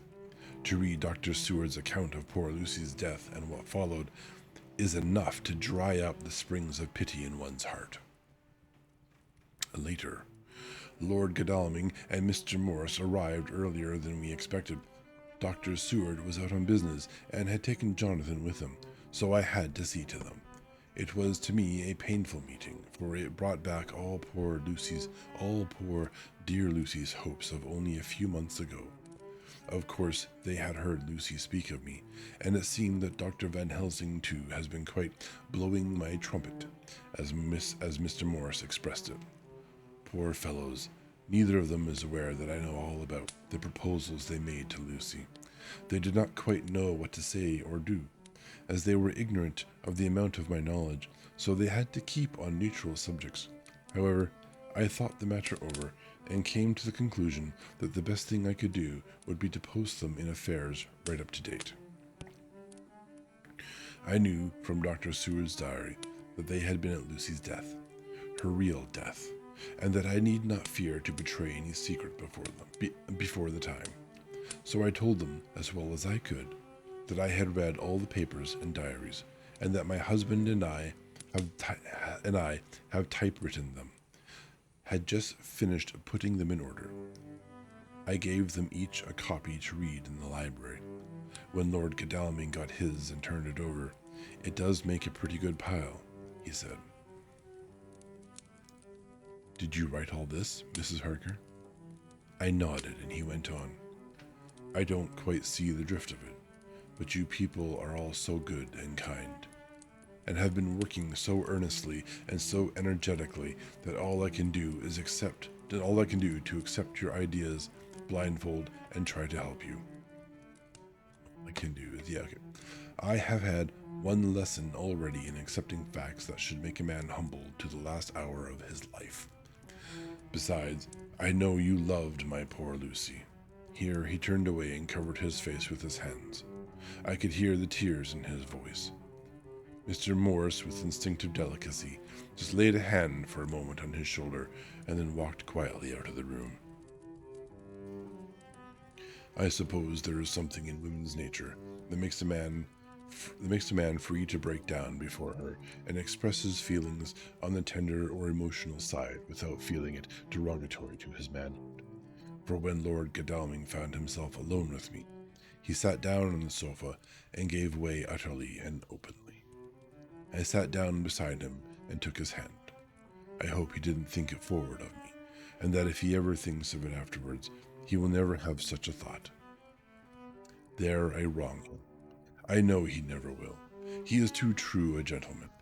I said to him, for I could see that his heart was breaking, I loved dear Lucy, and I know what she was to you, and what you were to her. She and I were like sisters, and now she is gone. Will you not let me be like a sister to you in your trouble? I know what sorrows you have had, though I cannot measure the depth of them. If sympathy and pity can help in your affliction, won't you let me be of some little service, for Lucy's sake? In an instant, the poor dear fellow was overwhelmed with grief. I thought he was already overwhelmed with grief. Poor guy, so much whelming. It seemed to me that all that he had been. I'm itching my nose. I'm scratching my nose. I'm sorry. It seemed to me that all that he had of late been suffering in silence found a vent at once. He grew quite hysterical, and raising his open hands, beat his palms together in a perfect agony of grief. He stood up, and then sat down again, and the tears rained down his cheeks. I felt an infinite pity for him, and opened my arms unthinkingly. With a sob, he laid his head on my shoulder and cried like a wearied child, whilst he shook with emotion. We women have something of the mother in us that makes us rise above smaller matters when the mother spirit is invoked.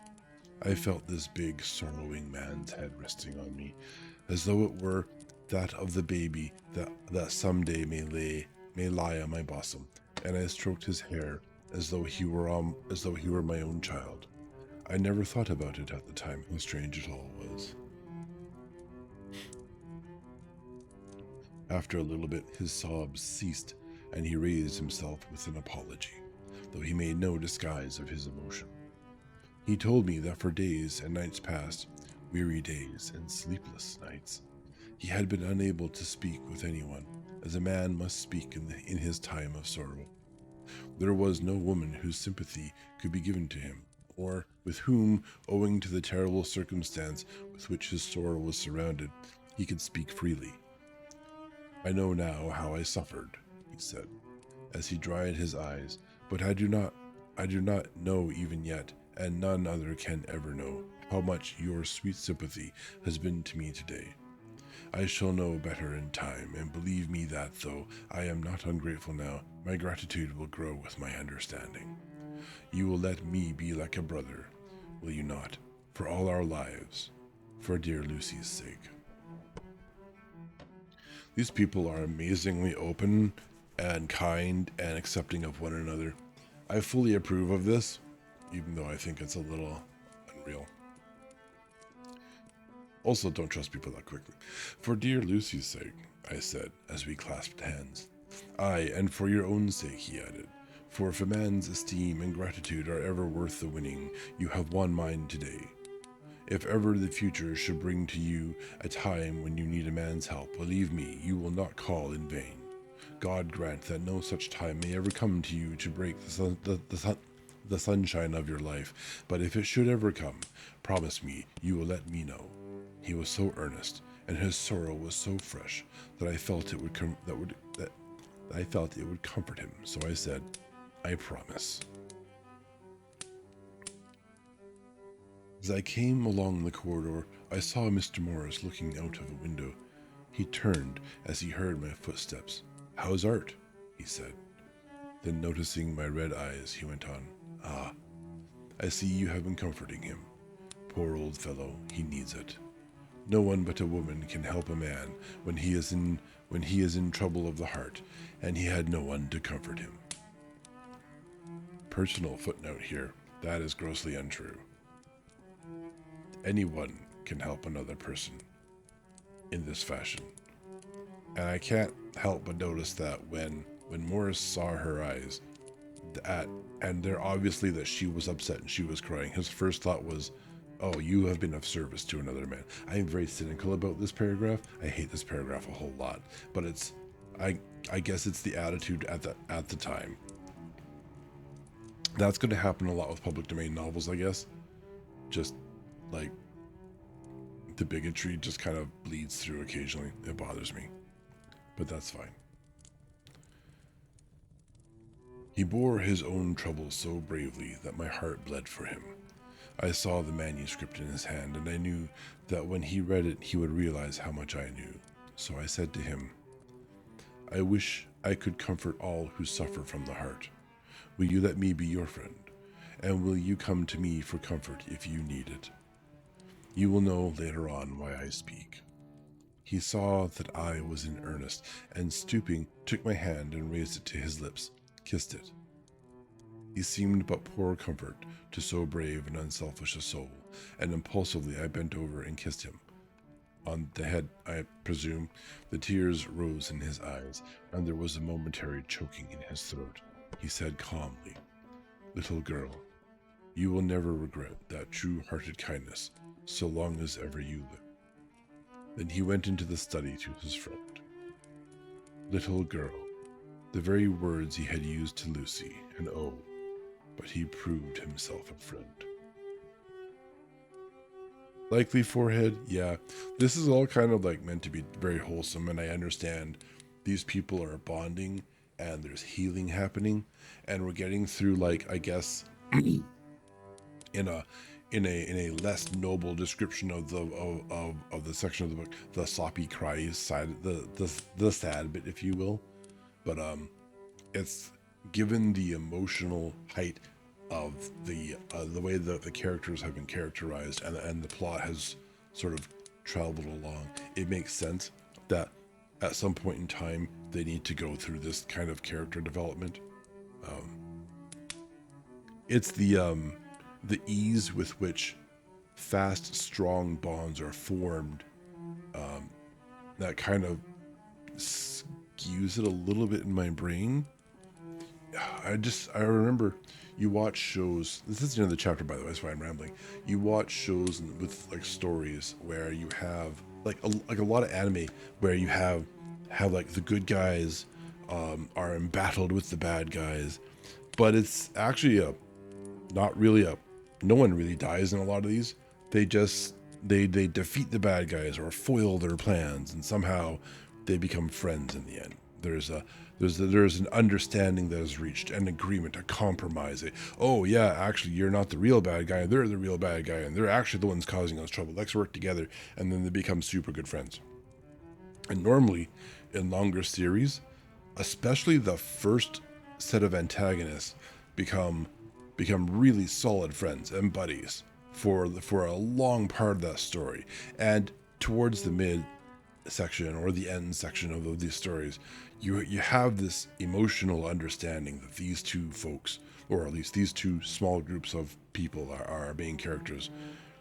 They have this really powerful, strong, emphatic relationship, and they've kind of you have a weight. There's a weight behind it because they kind of earned it through time spent in the story. Whereas here, it feels a little different, and I don't know if it's the format of the story or like perhaps you're only reading 3 chapters at a time, but it seems like the friendships are made quickly. Now, to be fair, they're the original 3 men who are Lucy's prospects. I don't know how far back in time their relationship goes. Who knows if they knew one another for a long time. There was obviously some sort of relationship between this like small circle of friends. There must have been some sort of awareness. but I don't know how that works in the past. But here we are. We have fast friends, healing hearts, and yeah, I'm gonna have some water and carry on with our third chapter for the night.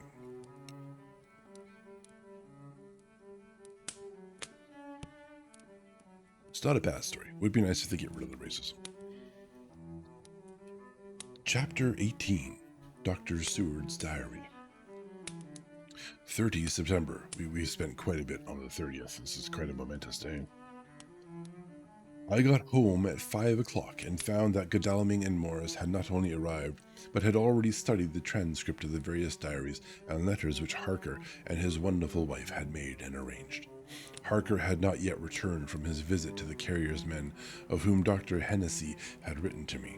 Mrs. Harker gave us a cup of tea, and I can honestly say that for the first time since I have lived in it, this old house seemed like home. When we had finished, Mrs. Harker said, "Dr. Seward, may I ask a favor?" "I want to see your patient, Mr. Renfield. Do let me see him. What you have said of him in your diary interests me so much." She looked so appealing and so pretty that I could not refuse her. It's how you get out of traffic tickets. And there was no possible reason why I should. So I took her with me. When I went into the room, I told the man that a lady would like to see him, to which he simply answered, "Why?" "She is going through the house and wants to see everyone in it." I answered. "Oh, very well," he said. "Let her come in, by all means. But just wait a minute till I tidy up the place." His method of tidying was peculiar. He simply swallowed all the flies and spiders in the boxes before I could stop him. Oh, gross. It was quite evident that he feared or was jealous of some interference. Sorry, I gotta... You could have tried harder to stop him, that's all I gotta say. When he had got through his disgusting task, he said cheerfully, "Let the lady come in," and sat down on the edge of his bed with his head down, but with his eyelids raised so that he could see her as she entered. For a moment I thought that he might have some homicidal intent. I remembered how quiet he had been just before he attacked me in my own study, and I took care to stand where I could seize him at once if he attempted to make a spring at her. She came into the room with an easy gracefulness which would at once command the respect of any lunatic, for easiness is one of the qualities mad people most respect. Indeed, I guess so, She walked over to him, smiling pleasantly, and held out her hand. "Good evening, Mr. Renfield," said she. "You see, I know you, for Dr. Seward has told me of you." He made no immediate reply, but eyed her all over intently with a set frown on his face. This look gave way to one of wonder, which merged in doubt. Then, to my immense astonishment, he said, "You're not the girl the doctor wanted to marry, are you?" "You can't be, for she's dead." Mrs. Harker smiled sweetly as she replied, "Oh, no. I have a husband of my own, to whom I was married before I ever saw Dr. Seward. Or he me. I am Mrs. Harker." "Then what are you doing here?" "My husband and I are staying on a visit with Dr. Seward."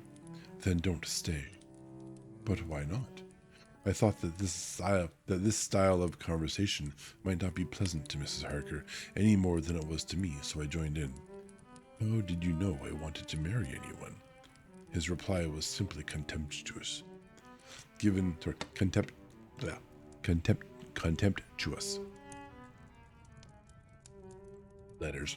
Contemptuous.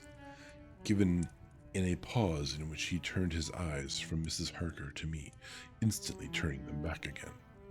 What an asinine question.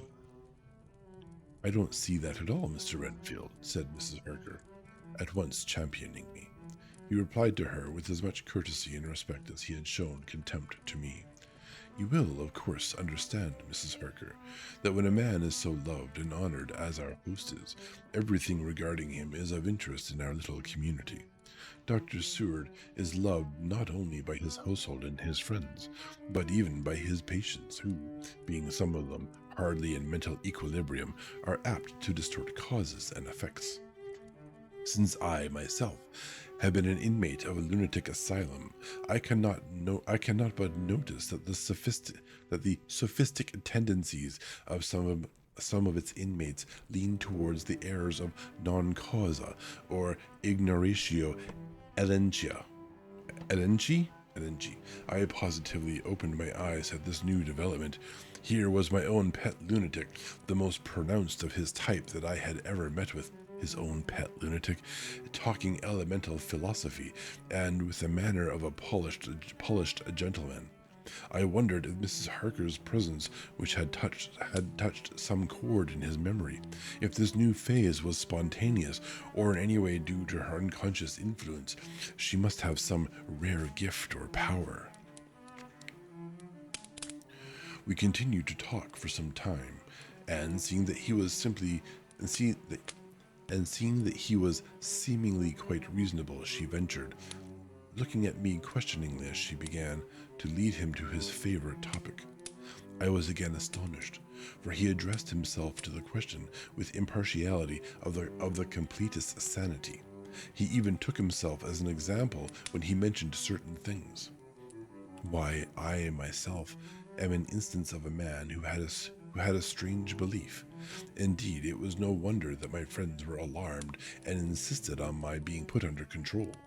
I used to fancy that life was a positive and perpetual entity, and that by consuming a multitude of live things, no matter how low in the scale of creation, one might indefinitely prolong life. At times I held the belief so strongly that I actually tried to take human life.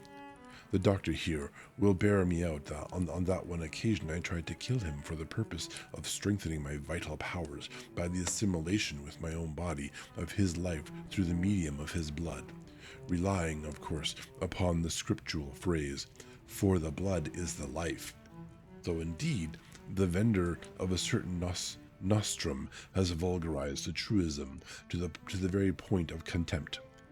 Isn't that true, doctor? I nodded assent, for I was so amazed that I hardly knew what to think or say. It was hard to imagine that I had seen him eat up his spiders and flies not 5 minutes before. Looking at my watch, I saw that I should go to the station to meet Van Helsing. So I told Mrs. Harker that it was time to leave. She came at once, after saying pleasantly to Mr. Renfield, "Goodbye, and I hope I may see you often under auspices pleasanter to yourself." To which, to my astonishment, he replied, "Goodbye, my dear. I pray God I may never see your sweet face again. May he bless and keep you." Rude. When I went to the station to meet Van Helsing, I left the boys behind me. Poor Art seemed more cheerful than he has been since Lucy first took ill, and Quincy is more like his own bright self than he has been for many a long day. Van Helsing stepped from the carriage with the eager nimbleness of a boy. He saw me at once and rushed up to me, saying, "Ah, friend John, how goes all? Well, so I have been busy, for I come here to stay if need be. All affairs are settled with me, and I have much to tell. Madam Mina is with you? Yes, and her so fine husband, and Arthur, my friend Quincy, they are with you too? Good." Let's just, settle the scene, I guess. As I drove to the house, I told him of what had passed, and of how my own diary had come to be of some use through Mrs. Harker's suggestion, at which the professor interrupted me. "Ah, that wonderful Madam Mina. She has man's brain." A brain that a man should have were he much gifted, and a woman's heart. The good God fashioned her for a purpose, believe me, when he made that so good combination. Friend John, up to now, fortune has made that woman of help to us. After tonight, she must not have to do with this so terrible affair.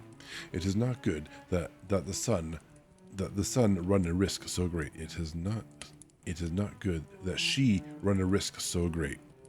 Yeah, man's brain, that's a good marker. We men are determined, nay, are we not pledged to destroy this monster?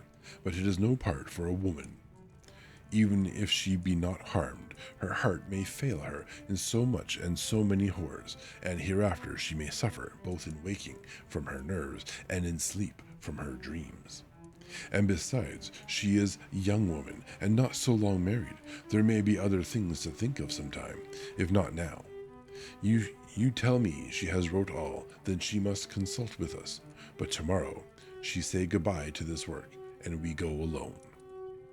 I agreed heartily with him, and then I told him what we had found in his absence, that the house which Dracula had brought was the very next one to my own. He was amazed, and a great concern seemed to come on him. Oh, that we had known it before. Oh, that we had known it before, he said. For then we might have reached him in time to save poor Lucy. However, the milk that is spilt cries not out afterwards. I love that. The milk that is spilt cries not out afterwards. No use crying over spilt milk. Yeah, babies, that's exactly it. We're not going to say it out loud, but a woman's job is making babies. As you say, we shall not think of that, but go on our way to the end. Then he fell into a silence that lasted till we entered my own gateway. Before we went to prepare for dinner, he said to Mrs. Harker that ads will be beginning in 1 minute. Wow, that's not a coincidence. That's actually what's going to be happening here on the channel. I didn't know that Dr. Van Helsing was that good. He kind of predicted that.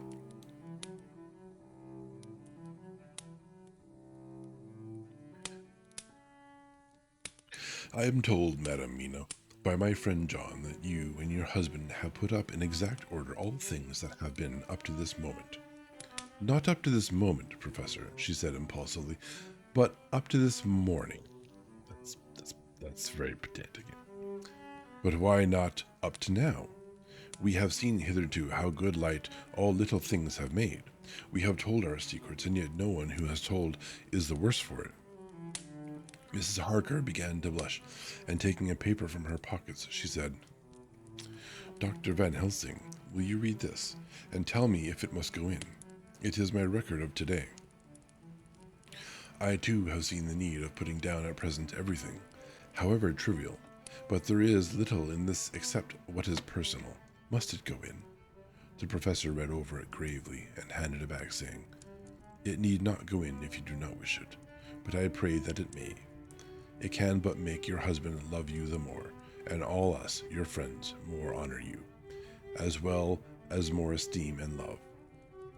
Honor you as well as more esteem and love. She took it back with another blush and a bright smile. I'll pause there. There's one more paragraph in that little section, but the ads are going to hit any second now. We'll be back after them, as usual. Timing. I am back on time, I promise. I have to get used to hitting the right buttons. The talking, reading, and gaming scenes, they're a secondary button on the Stream Deck. But the original buttons still work. They just don't resize the model. Guess what I really could do? Another possibility is just have the model position as separate buttons, just standalone buttons, and I would just have to hit more things as I go. It's an option. I might try it out someday. I just thought fewer button presses was the first thing I wanted to try. That said, for work, I hit like 3 things to go into a meeting, so who knows? More like Star Trek, you know how like they do every task is like 15 button presses with their fingers, no matter how simple it is. Where are we? Oh yeah, we're gonna continue on with the chapter. And so now, up to this very hour, all the records we have are complete and in order. The professor took away 1 copy to study after dinner and before our meeting, which is fixed for 9 o'clock. The rest of us have already read everything. So when we meet in the study, we shall all be as informed as to the facts, and shall arrange our plan of battle with this terrible and mysterious enemy. Mina Harker's Journal, 30 September. When we met in Dr. Seward's study 2 hours after dinner, which had been at 6 o'clock, we unconsciously formed a sort of board or committee. Professor Van Helsing took the head of the table, to which Dr. Seward motioned him as he came into the room. He made me sit next to him on his right and asked me to act as secretary. Of course, Jonathan sat next to me. Opposite us were Lord Godalming, Dr. Seward, and Mr. Morris. Lord Godalming being next to the professor and Dr. Seward in the center. The professor said, I may, I suppose, take it that we are all acquainted with the facts that are in these papers. We all expressed assent, and he went on. Then it were, I think, good that I tell you something of the kind of your enemy with which we have to deal. I shall then make known to you something of the history of this man, which has been ascertained for me. So we then can discuss how we shall act, and can take our measure according. There are such beings as vampires. Some of us have evidence that they exist. Even had we not the proof of our own unhappy experience, the teachings and the records of the past give proof enough for sane peoples. Here we go. I admit that at the first I was skeptic. Were it not through long years I have trained myself to keep an open mind, I could not have believed until such time as that fact thunder on my ear. See, I prove. Alas, had I known at the first what I know now, what now I know. Nay, had I even guessed at him. One so precious life had been spared to many of us who did love her. But that is gone, and we must so work that other poor souls perish not, whilst we can save. The Nosferatu do not die like the bee when he sting once. He is only stronger, and being stronger have yet more power to work evil. This vampire, which is amongst us, is of himself so strong in person as 20 men. He is of cunning more than mortal, and for his cunning be the growth of ages, and have still the aids of necromancy, which is, as his etymology imply, the divination by the dead. The divination by the dead, and all the dead that he can come nigh to are for him at command. He is brute, and more than brute. He is devil in callous, and the heart of him is not. He can, within limitations, appear at will when and where, and in any of the forms that are to him. He can, within his range, direct the elements, the storm, the fog, the thunder. He can command all the meaner things, the rat and the owl and the bat, the moth and the fox and the wolf. He can grow and become small, and he can at times vanish and come unknown. How then are we to begin our strike to destroy him? How shall we find his where? And having found it, how can we destroy? My friends, this is much. It is a terrible task that we undertake, and there may be consequence to make the brave shudder. For if we fail in this our fight, he must surely win. And then where end we? And there where end we? Life is nothings. I heed him not, but to fail here is not mere life or death. Mere. It is that we become as him, that we henceforth become foul things of the night like him, without heart or conscience, preying on the bodies and the souls of those we love best. To us forever are the gates of heaven shut, for who shall open them to us again? We go on for all time abhorred by all, a blot on the face of God's sunshine, an arrow in the side of him who died for man. But we are face to face with duty, and in such case must we shrink. For me, I say no, but that I am old, and life with his sunshine, his fair places, his song of birds, his music and his love lie far behind. You others are young. Some have seen sorrow, but there are fair days yet in store. What say you? Okay, this is not fair. You can't call people out like this. It's not sincere. or fair. Whilst he was speaking, Jonathan had taken my hand. I feared, oh, so much, that the appalling nature of our danger was overcoming him when I saw his hand stretch out. But it was life to me to feel its touch. So strong, so self-reliant, so resolute. A brave man's hand can speak for itself. It does not even need a woman's love to hear its music. When the professor had done speaking, my husband looked in my eyes, and I in his. There was no need for speaking between us. They're going to make a baby before he leaves. I think that's what they're saying. I answer for Mina and myself, he said. Count me in, Professor, said Mr. Quincy Morris laconically. I want to say lacodonically, but there's no D there. Laconically, as usual. I am with you, said Lord Godalming, for Lucy's sake, if for no other reason. Dr. Seward simply nodded. The professor stood up and, after laying his golden crucifix on the table, held out his hand on either side. I took his right hand, and Lord Godalming his left. Jonathan held my right with his left and stretched across to Mr. Morris. So, as we all took hands, our solemn compact was made. I felt my heart icy cold, but it did not even occur to me to draw back. We resumed our places, and Dr. Van Helsing went on with a sort of cheerfulness which showed that the serious work has begun. It was to be taken as gravely and in as business-like a way as any other transaction of life.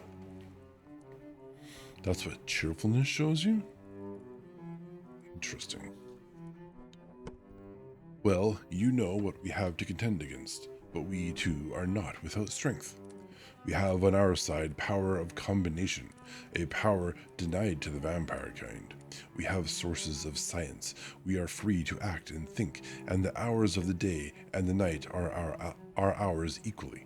In fact, so far as our powers extend, they are unfettered, and we are free to use them. We have self-devotion in a cause, and an end to achieve which is not a selfish one. These things are much, grasping at straws. Now let us see how far the general powers arrayed against us are restrict, right, the grammar thing, and how the individual cannot. In fine, let us consider the limitations of the vampire in general, and of this one in particular. All we have to go upon are traditions and superstitions.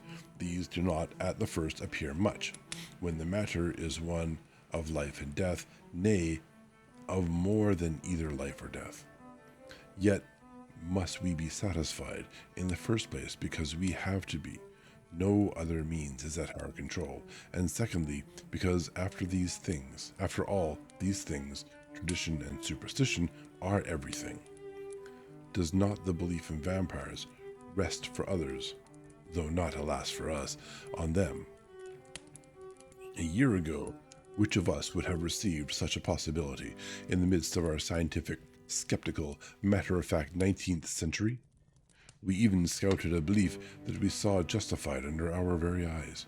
Take it, then, that the vampire and the belief in his limitations and his cure rest for the moment on the same base. For, let me tell you, he is known everywhere that men have been. In old Greece, in old Rome, he flourished in Germany, all over, in France, in India, even in the... Sorry. I paused both because I felt a hiccup, the promise of a hiccup, and the giant size of the word I have to read now. Even in the Cheronese? I think it's Cheronese. And in China, so far from us in all ways. There even is he, and the people fear him at this day. He have followed the wake of the berserker Icelander, the devil-begotten Hun, the Slav, the Saxon, the Magyar. So far, then, we have all we may act upon, and let me tell you that very much of the beliefs are justified by what we have seen in our own so unhappy experience. The vampire live on, and cannot die by mere passing of the time. He can flourish when that he can fatten on the blood of the living. Even more, we have seen amongst us that he can even grow younger. that his vital faculties grow strenuous and seem as though they refresh themselves when his special pabulum is plenty. Pabulum. But he cannot flourish without this diet. He eat not as others. Even friend Jonathan, who lived with him for weeks, did never see him to eat. Never. He throws no shadow. He make in the mirror no reflect, as again Jonathan observe. He has the strength of many of his hand. Witness again Jonathan when he shut the door against the wolves, and when he help him from the diligence too. He can transform himself to wolf, as we gather from the ship arrival in Whitby. When he tear open the dog, he can be as bat. He can be as bat, as Madam Mina saw him on the window at Whitby, and as friend John saw him fly from this so near house, and as my friend Quincy saw him at the window of Miss Lucy. He can come in mist, which he create. That noble's ship captain proved him of this. But from what we know, the distance he can make this mist is limited, and it cannot only be round himself. And it can only be round himself. He come on moonlight rays as elemental dust, as again Jonathan saw those sisters in the castle of Dracula. He becomes so small, we ourselves saw Miss Lucy ere she was at peace, slip through a hairbreadth space at the tomb door. He can, when once he find his way, come out from anything or into anything, no matter how close it be bound or even fused up with fire. Solder, you call it. He can see in the dark. No small power of this in a world which is one half shut from the light. Aye, but hear me through. So this is how, that's what you were talking about before, Valena. That's how he got into and out of a lead coffin. There was probably a tiny little crack somewhere, and he just like went through it. And as presumably, obviously, Lucy could do the same. Sure has a lot of powers.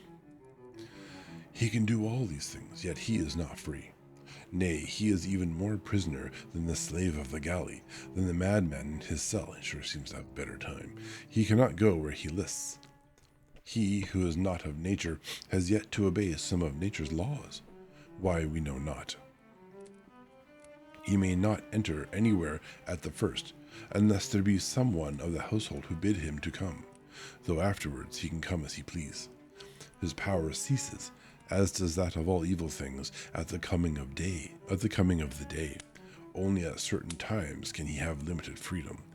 If he be not at the place whither he is bound, he can only change himself at noon, or at exact sunrise or sunset.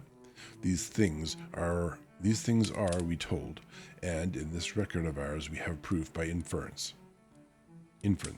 Thus, whereas he can do as he will within his limit, when he have his earth home, his coffin home, his hell home, the place unhallowed, as we saw when he went to the grave of the suicide at Whitby. Still at other time he can only change when the time come. It is said too that he can only pass running water at the slack of the flood at the slack or the flood of the tide. Then there are things which so afflict him that he has no power, as the garlic that we know of, and as for things sacred as this symbol, my crucifix, that was amongst us even now when we resolve. To them he is nothing, but in their presence he take his place far off and silent with respect. There are others too, which I shall tell you of, lest in our seeking we may need them. The branch of wild rose on his coffin keep him that he move not from it. A sacred bullet fired into the coffin kill him so that he may be true dead. And as for the stake through him, we know already of its peace. Or the cut off the head that giveth rest. We have seen it with our eyes. So you need like machine guns with sacred bullets. That's what I'm getting here. Or a branch of wild rose, like holy cow. There is definitely a price difference in all these solutions. That is one option, yeah. How about sacred rocket launchers? Yeah.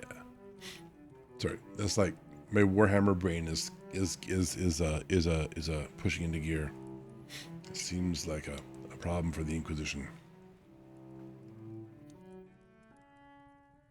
Ironically, that's what Van Helsing called this. This is an Inquisition. Thus, when we find the habitation of this man that was, we can confine him to his coffin and destroy him. If we obey what we know, but he is clever. I have asked my friend Arminus of a Budapest University to make his record, and from all the means that are, he tell me of what he has been. He must, indeed, have been that voiv, voivode, that voivode Dracula who won his name against the Turk over the great river on the very frontier of Turkeyland. By the way, if anyone's waiting for me to say it, that's why he has had earth brought to him, brought to his new home, to make it his own territory. In case someone didn't know that therefore he gets all of his boosted abilities. If it be so, then was he no common man? For in that time and for centuries after, he was spoken of as the cleverest and most cunning, as well as the bravest of the sons of the land beyond the forest.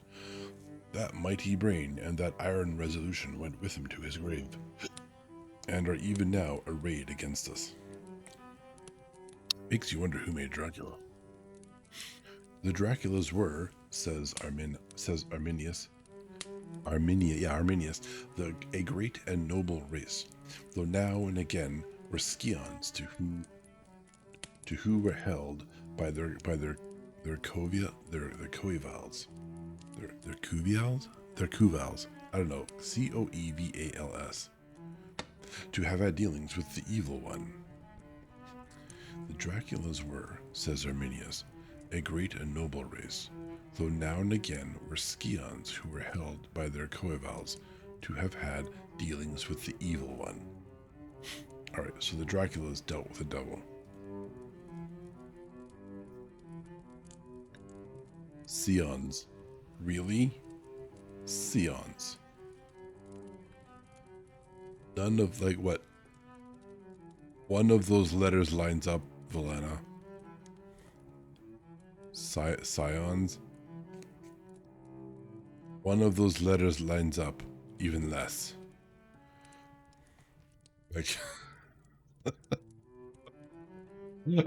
I disagree. Alright. They learned his secrets in the Scholomance amongst the mountains over Lake Hermanstadt, where the devil claims the 10th scholar as his due. In the records are such words as Strigoica, or witch, Ordog, and Pokle, Satan and hell, and in one manuscript this very Dracula is spoken of as a vampire, which we all understand too well. There have been from the loins of this very one great men and good women, and their graves make sacred the earth where alone this foulness can dwell. Oh, so it's the grave earth of his successors. For it is not the least of its terrors that this evil thing is rooted deep in all good.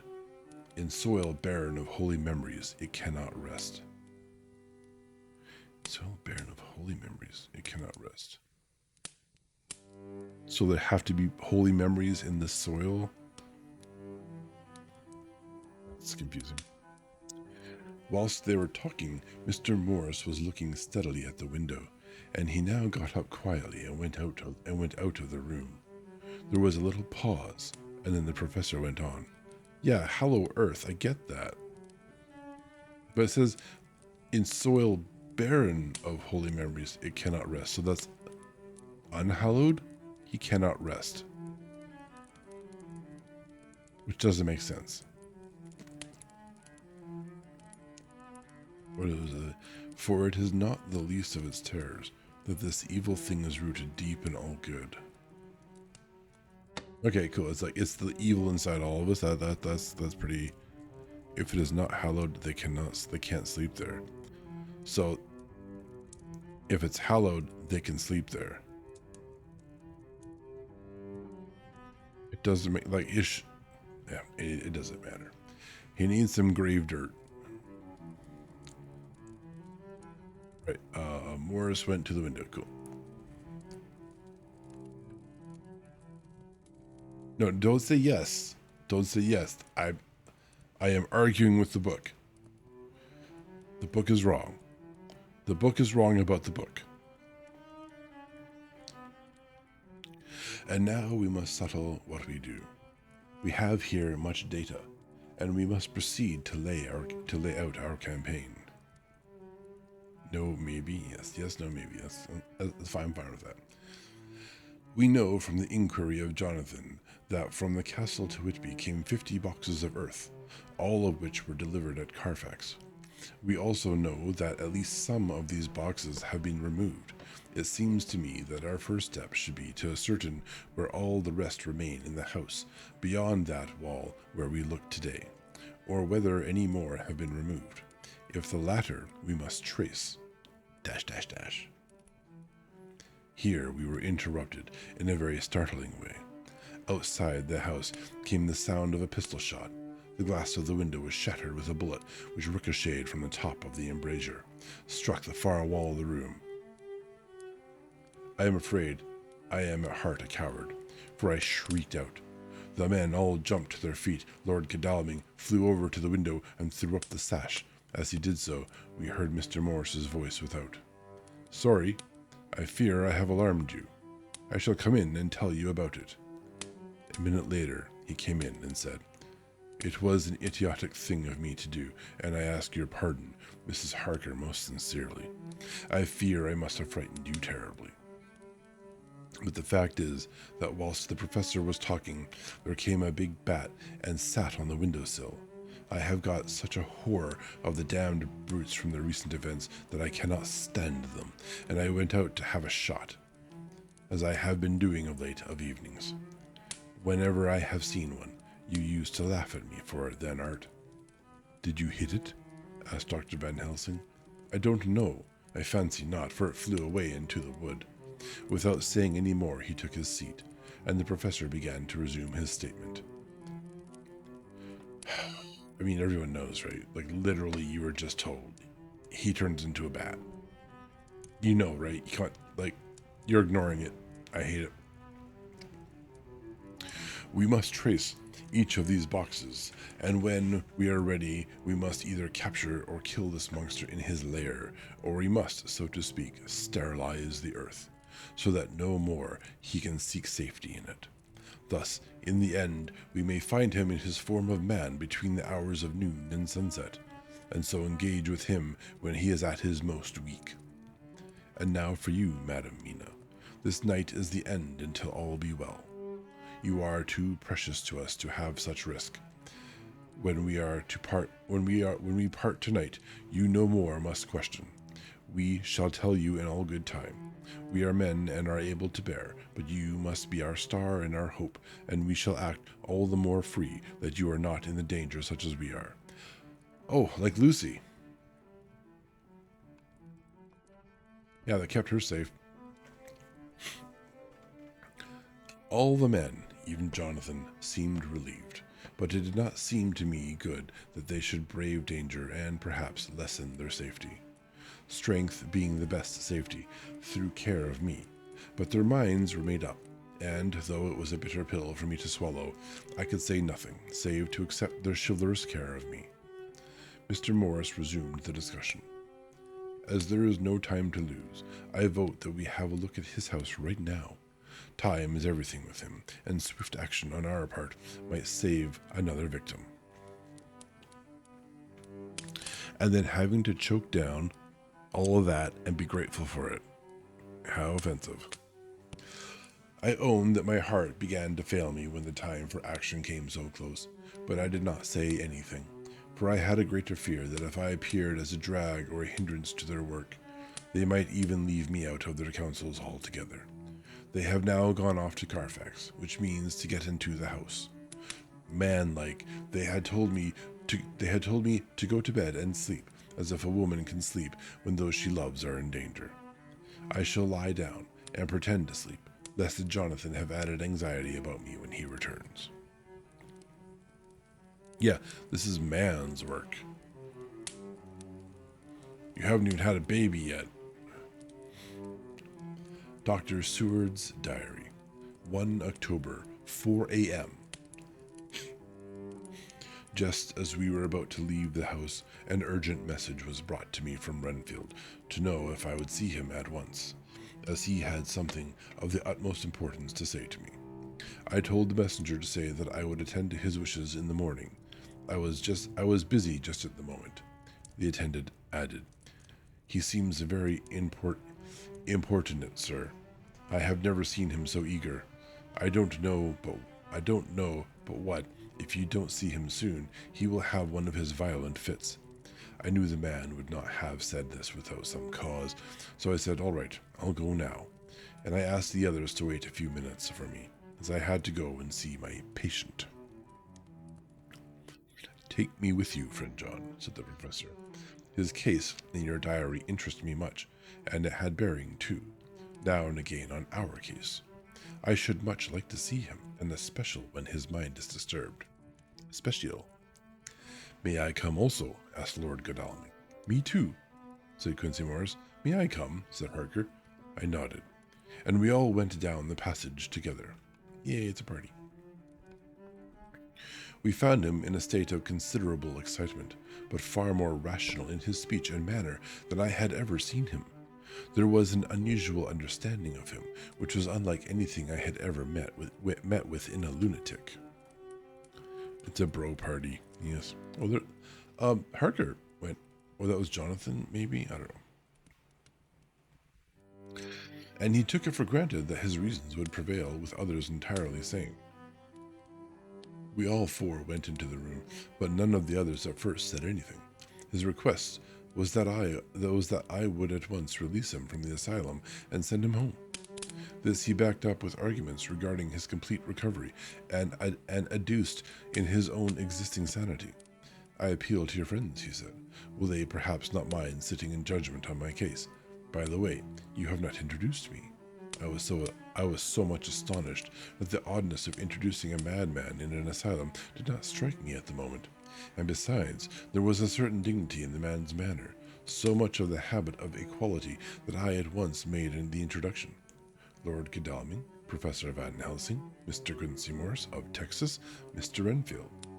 Shook hands with each of them, saying in turn, "Lord Godalming, I had the honor of seconding your father at the Windham. I grieve to know, by your holding the title, that he is no more.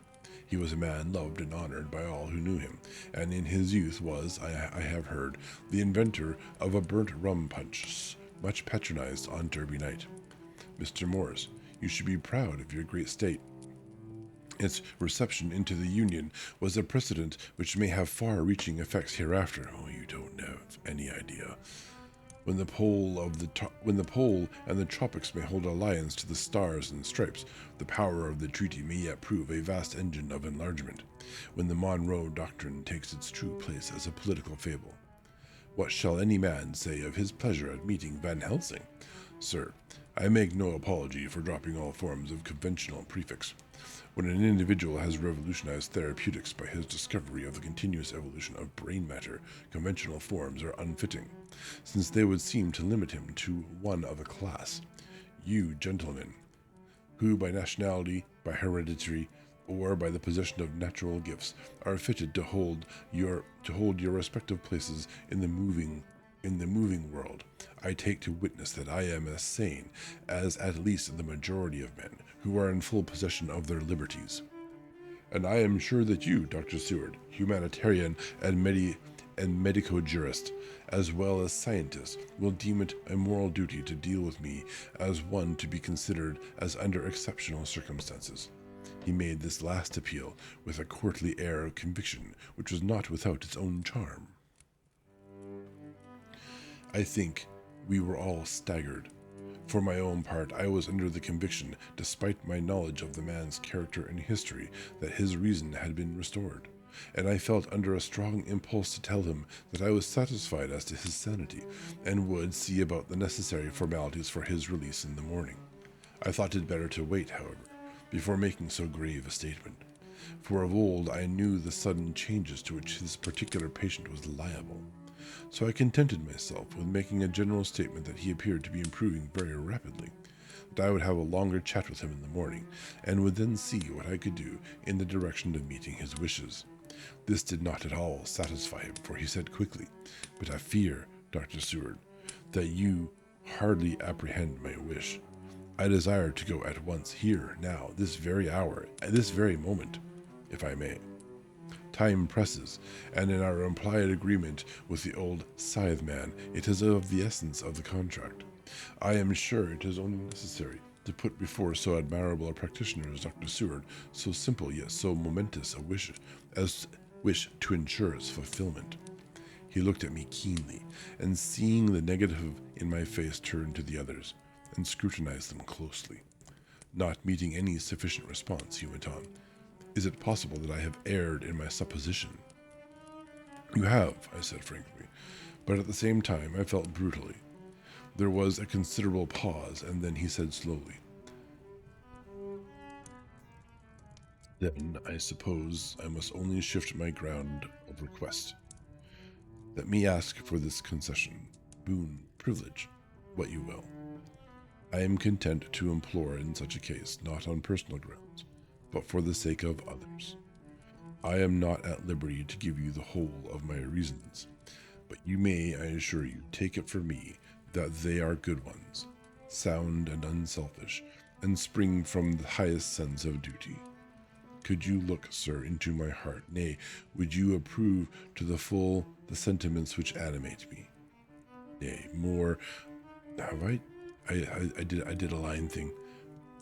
Let me back up a bit. Could you look, sir, into my heart? Could you look, sir, into my heart? You would approve to the full sentiments which animate me. Nay, more, you would count me amongst the best and truest of your friends."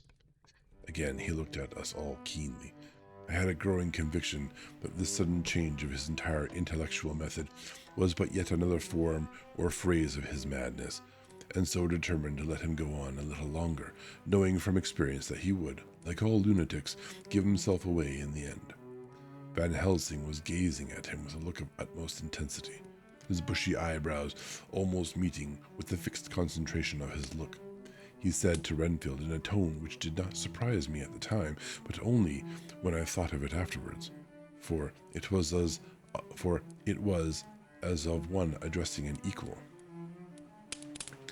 "Can you not tell frankly your reason for wishing to be free tonight? I will undertake that if you will satisfy even me, a stranger, without prejudice, and with the habit of keeping an open mind, Dr. Seward will give you at his own risk and on his own responsibility the privilege you seek." He shook his head sadly, and with a look of poignant regret on his face, the professor went on, "Come, sir, bethink yourself. You claim the privilege of reason in the highest degree, since you seek to impress us with your complete reasonableness. You do this, whose sanity we have reason to doubt, since you are not yet released from medical treatment for this very defect. If you will not help us in our effort to choose the wisest course, how can we perform the duty which you yourself put upon us? Be wise and help us, and if we can, we shall aid you to achieve your wish." He still shook his head as he said, "Dr. Van Helsing, I have nothing to say. Your argument is complete, and if I were free to speak, I should not hesitate a moment. But I am not my own master in the matter. I can only ask you to trust me. If I am refused, the responsibility does not rest with me." I thought it was now time to end the scene, which was becoming too comically grave. So I went towards the door, simply saying, "Come, my friends, we have work to do. Good night." As, however, I got near the door, a new change came over the patient. He moved towards me so quickly that for the moment I feared that he was about to make another homicidal attack. My fears, however, were groundless, for he held up his two hands imploringly and made his petition in a moving manner. As he saw that the very excess of his emotion was mitigating against him by restoring us to our old relations, he became still more demonstrative. I glanced at Van Helsing and saw my conviction reflected in his eyes, so I became a little more fixed in my manner, if not more stern, and motioned to him that his efforts were unavailing. I had previously seen something of the same constantly growing excitement in him when he had to make some request of which at the time he had thought much, such, for instance, as when he wanted a cat, and I was prepared to see the collapse into the same sullen acquiescence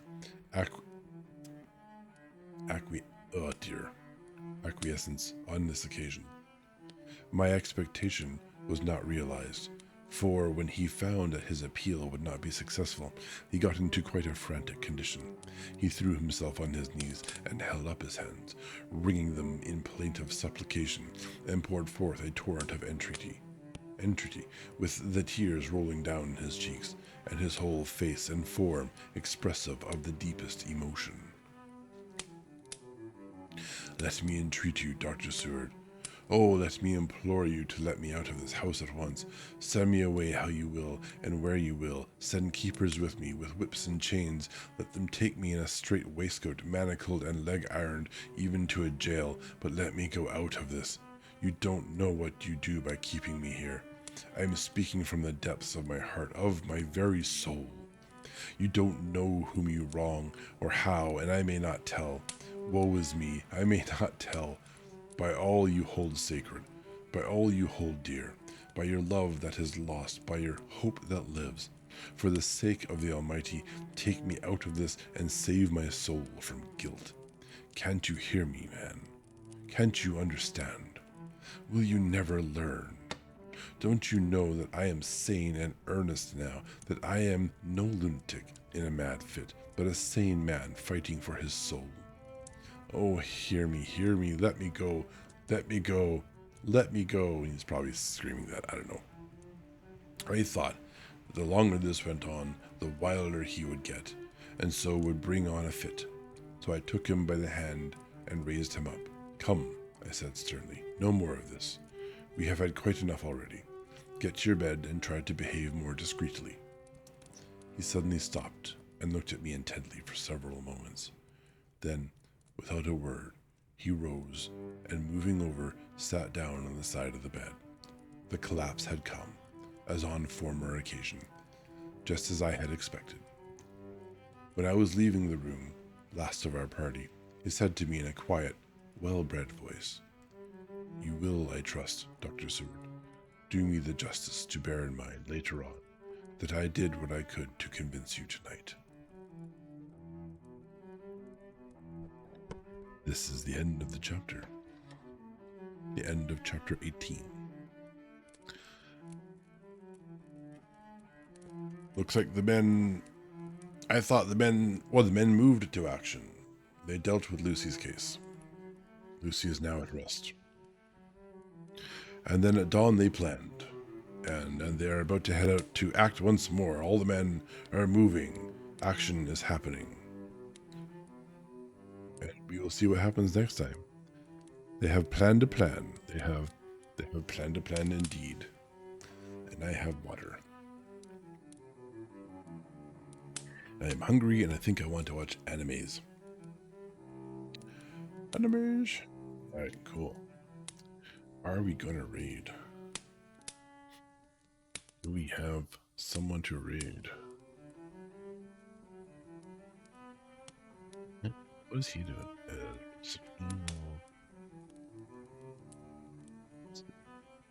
What about if is anyone I'm following? So I want to try and raid people I follow where possible. Okay, and now categorically.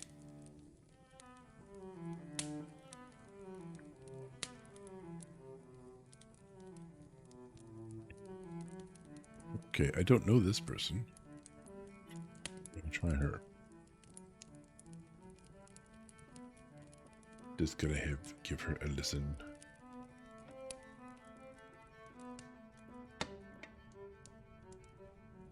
Oh, sounds like she's just listening to music and writing. Cool.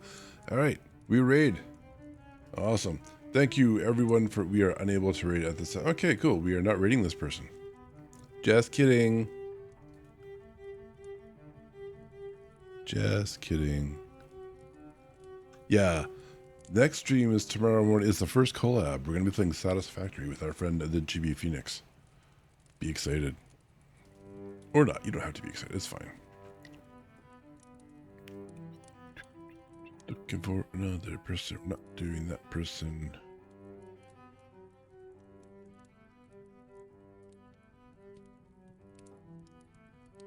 Person and that person and that person. Sometimes it's really hard to find a person to raid. You know what I mean? So let's just do... Yeah, we're just going to do this person. This is a game stream. This is not even related to... You know, I'm not going to do that. No, I'm going to do at least something respectful of the category that we're sitting in. This is a person I don't know, but at least this is a writing and reading category. How many people do they have? Oh, yeah, it's okay. Is muted during sprints. They're sprinting, so I don't know why they're streaming. This is tough. Yeah, it's I mean, they're just people I don't know, right? That person was like, no microphone, so like they're probably not gonna be talkative. That's fine. Sort of chatty matty. What's this person like? Writing my second book.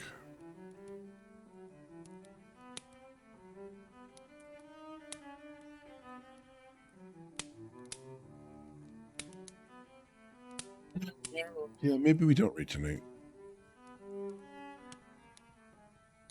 It seems wrong. There was like 5 people in that one stream there. It doesn't seem right.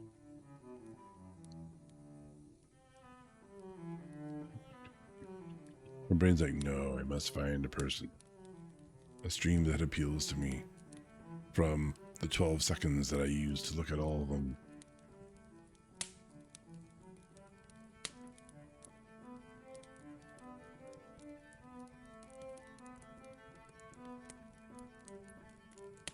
Silent Street music.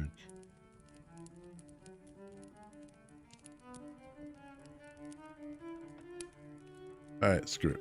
We're gonna bomb the quiet stream.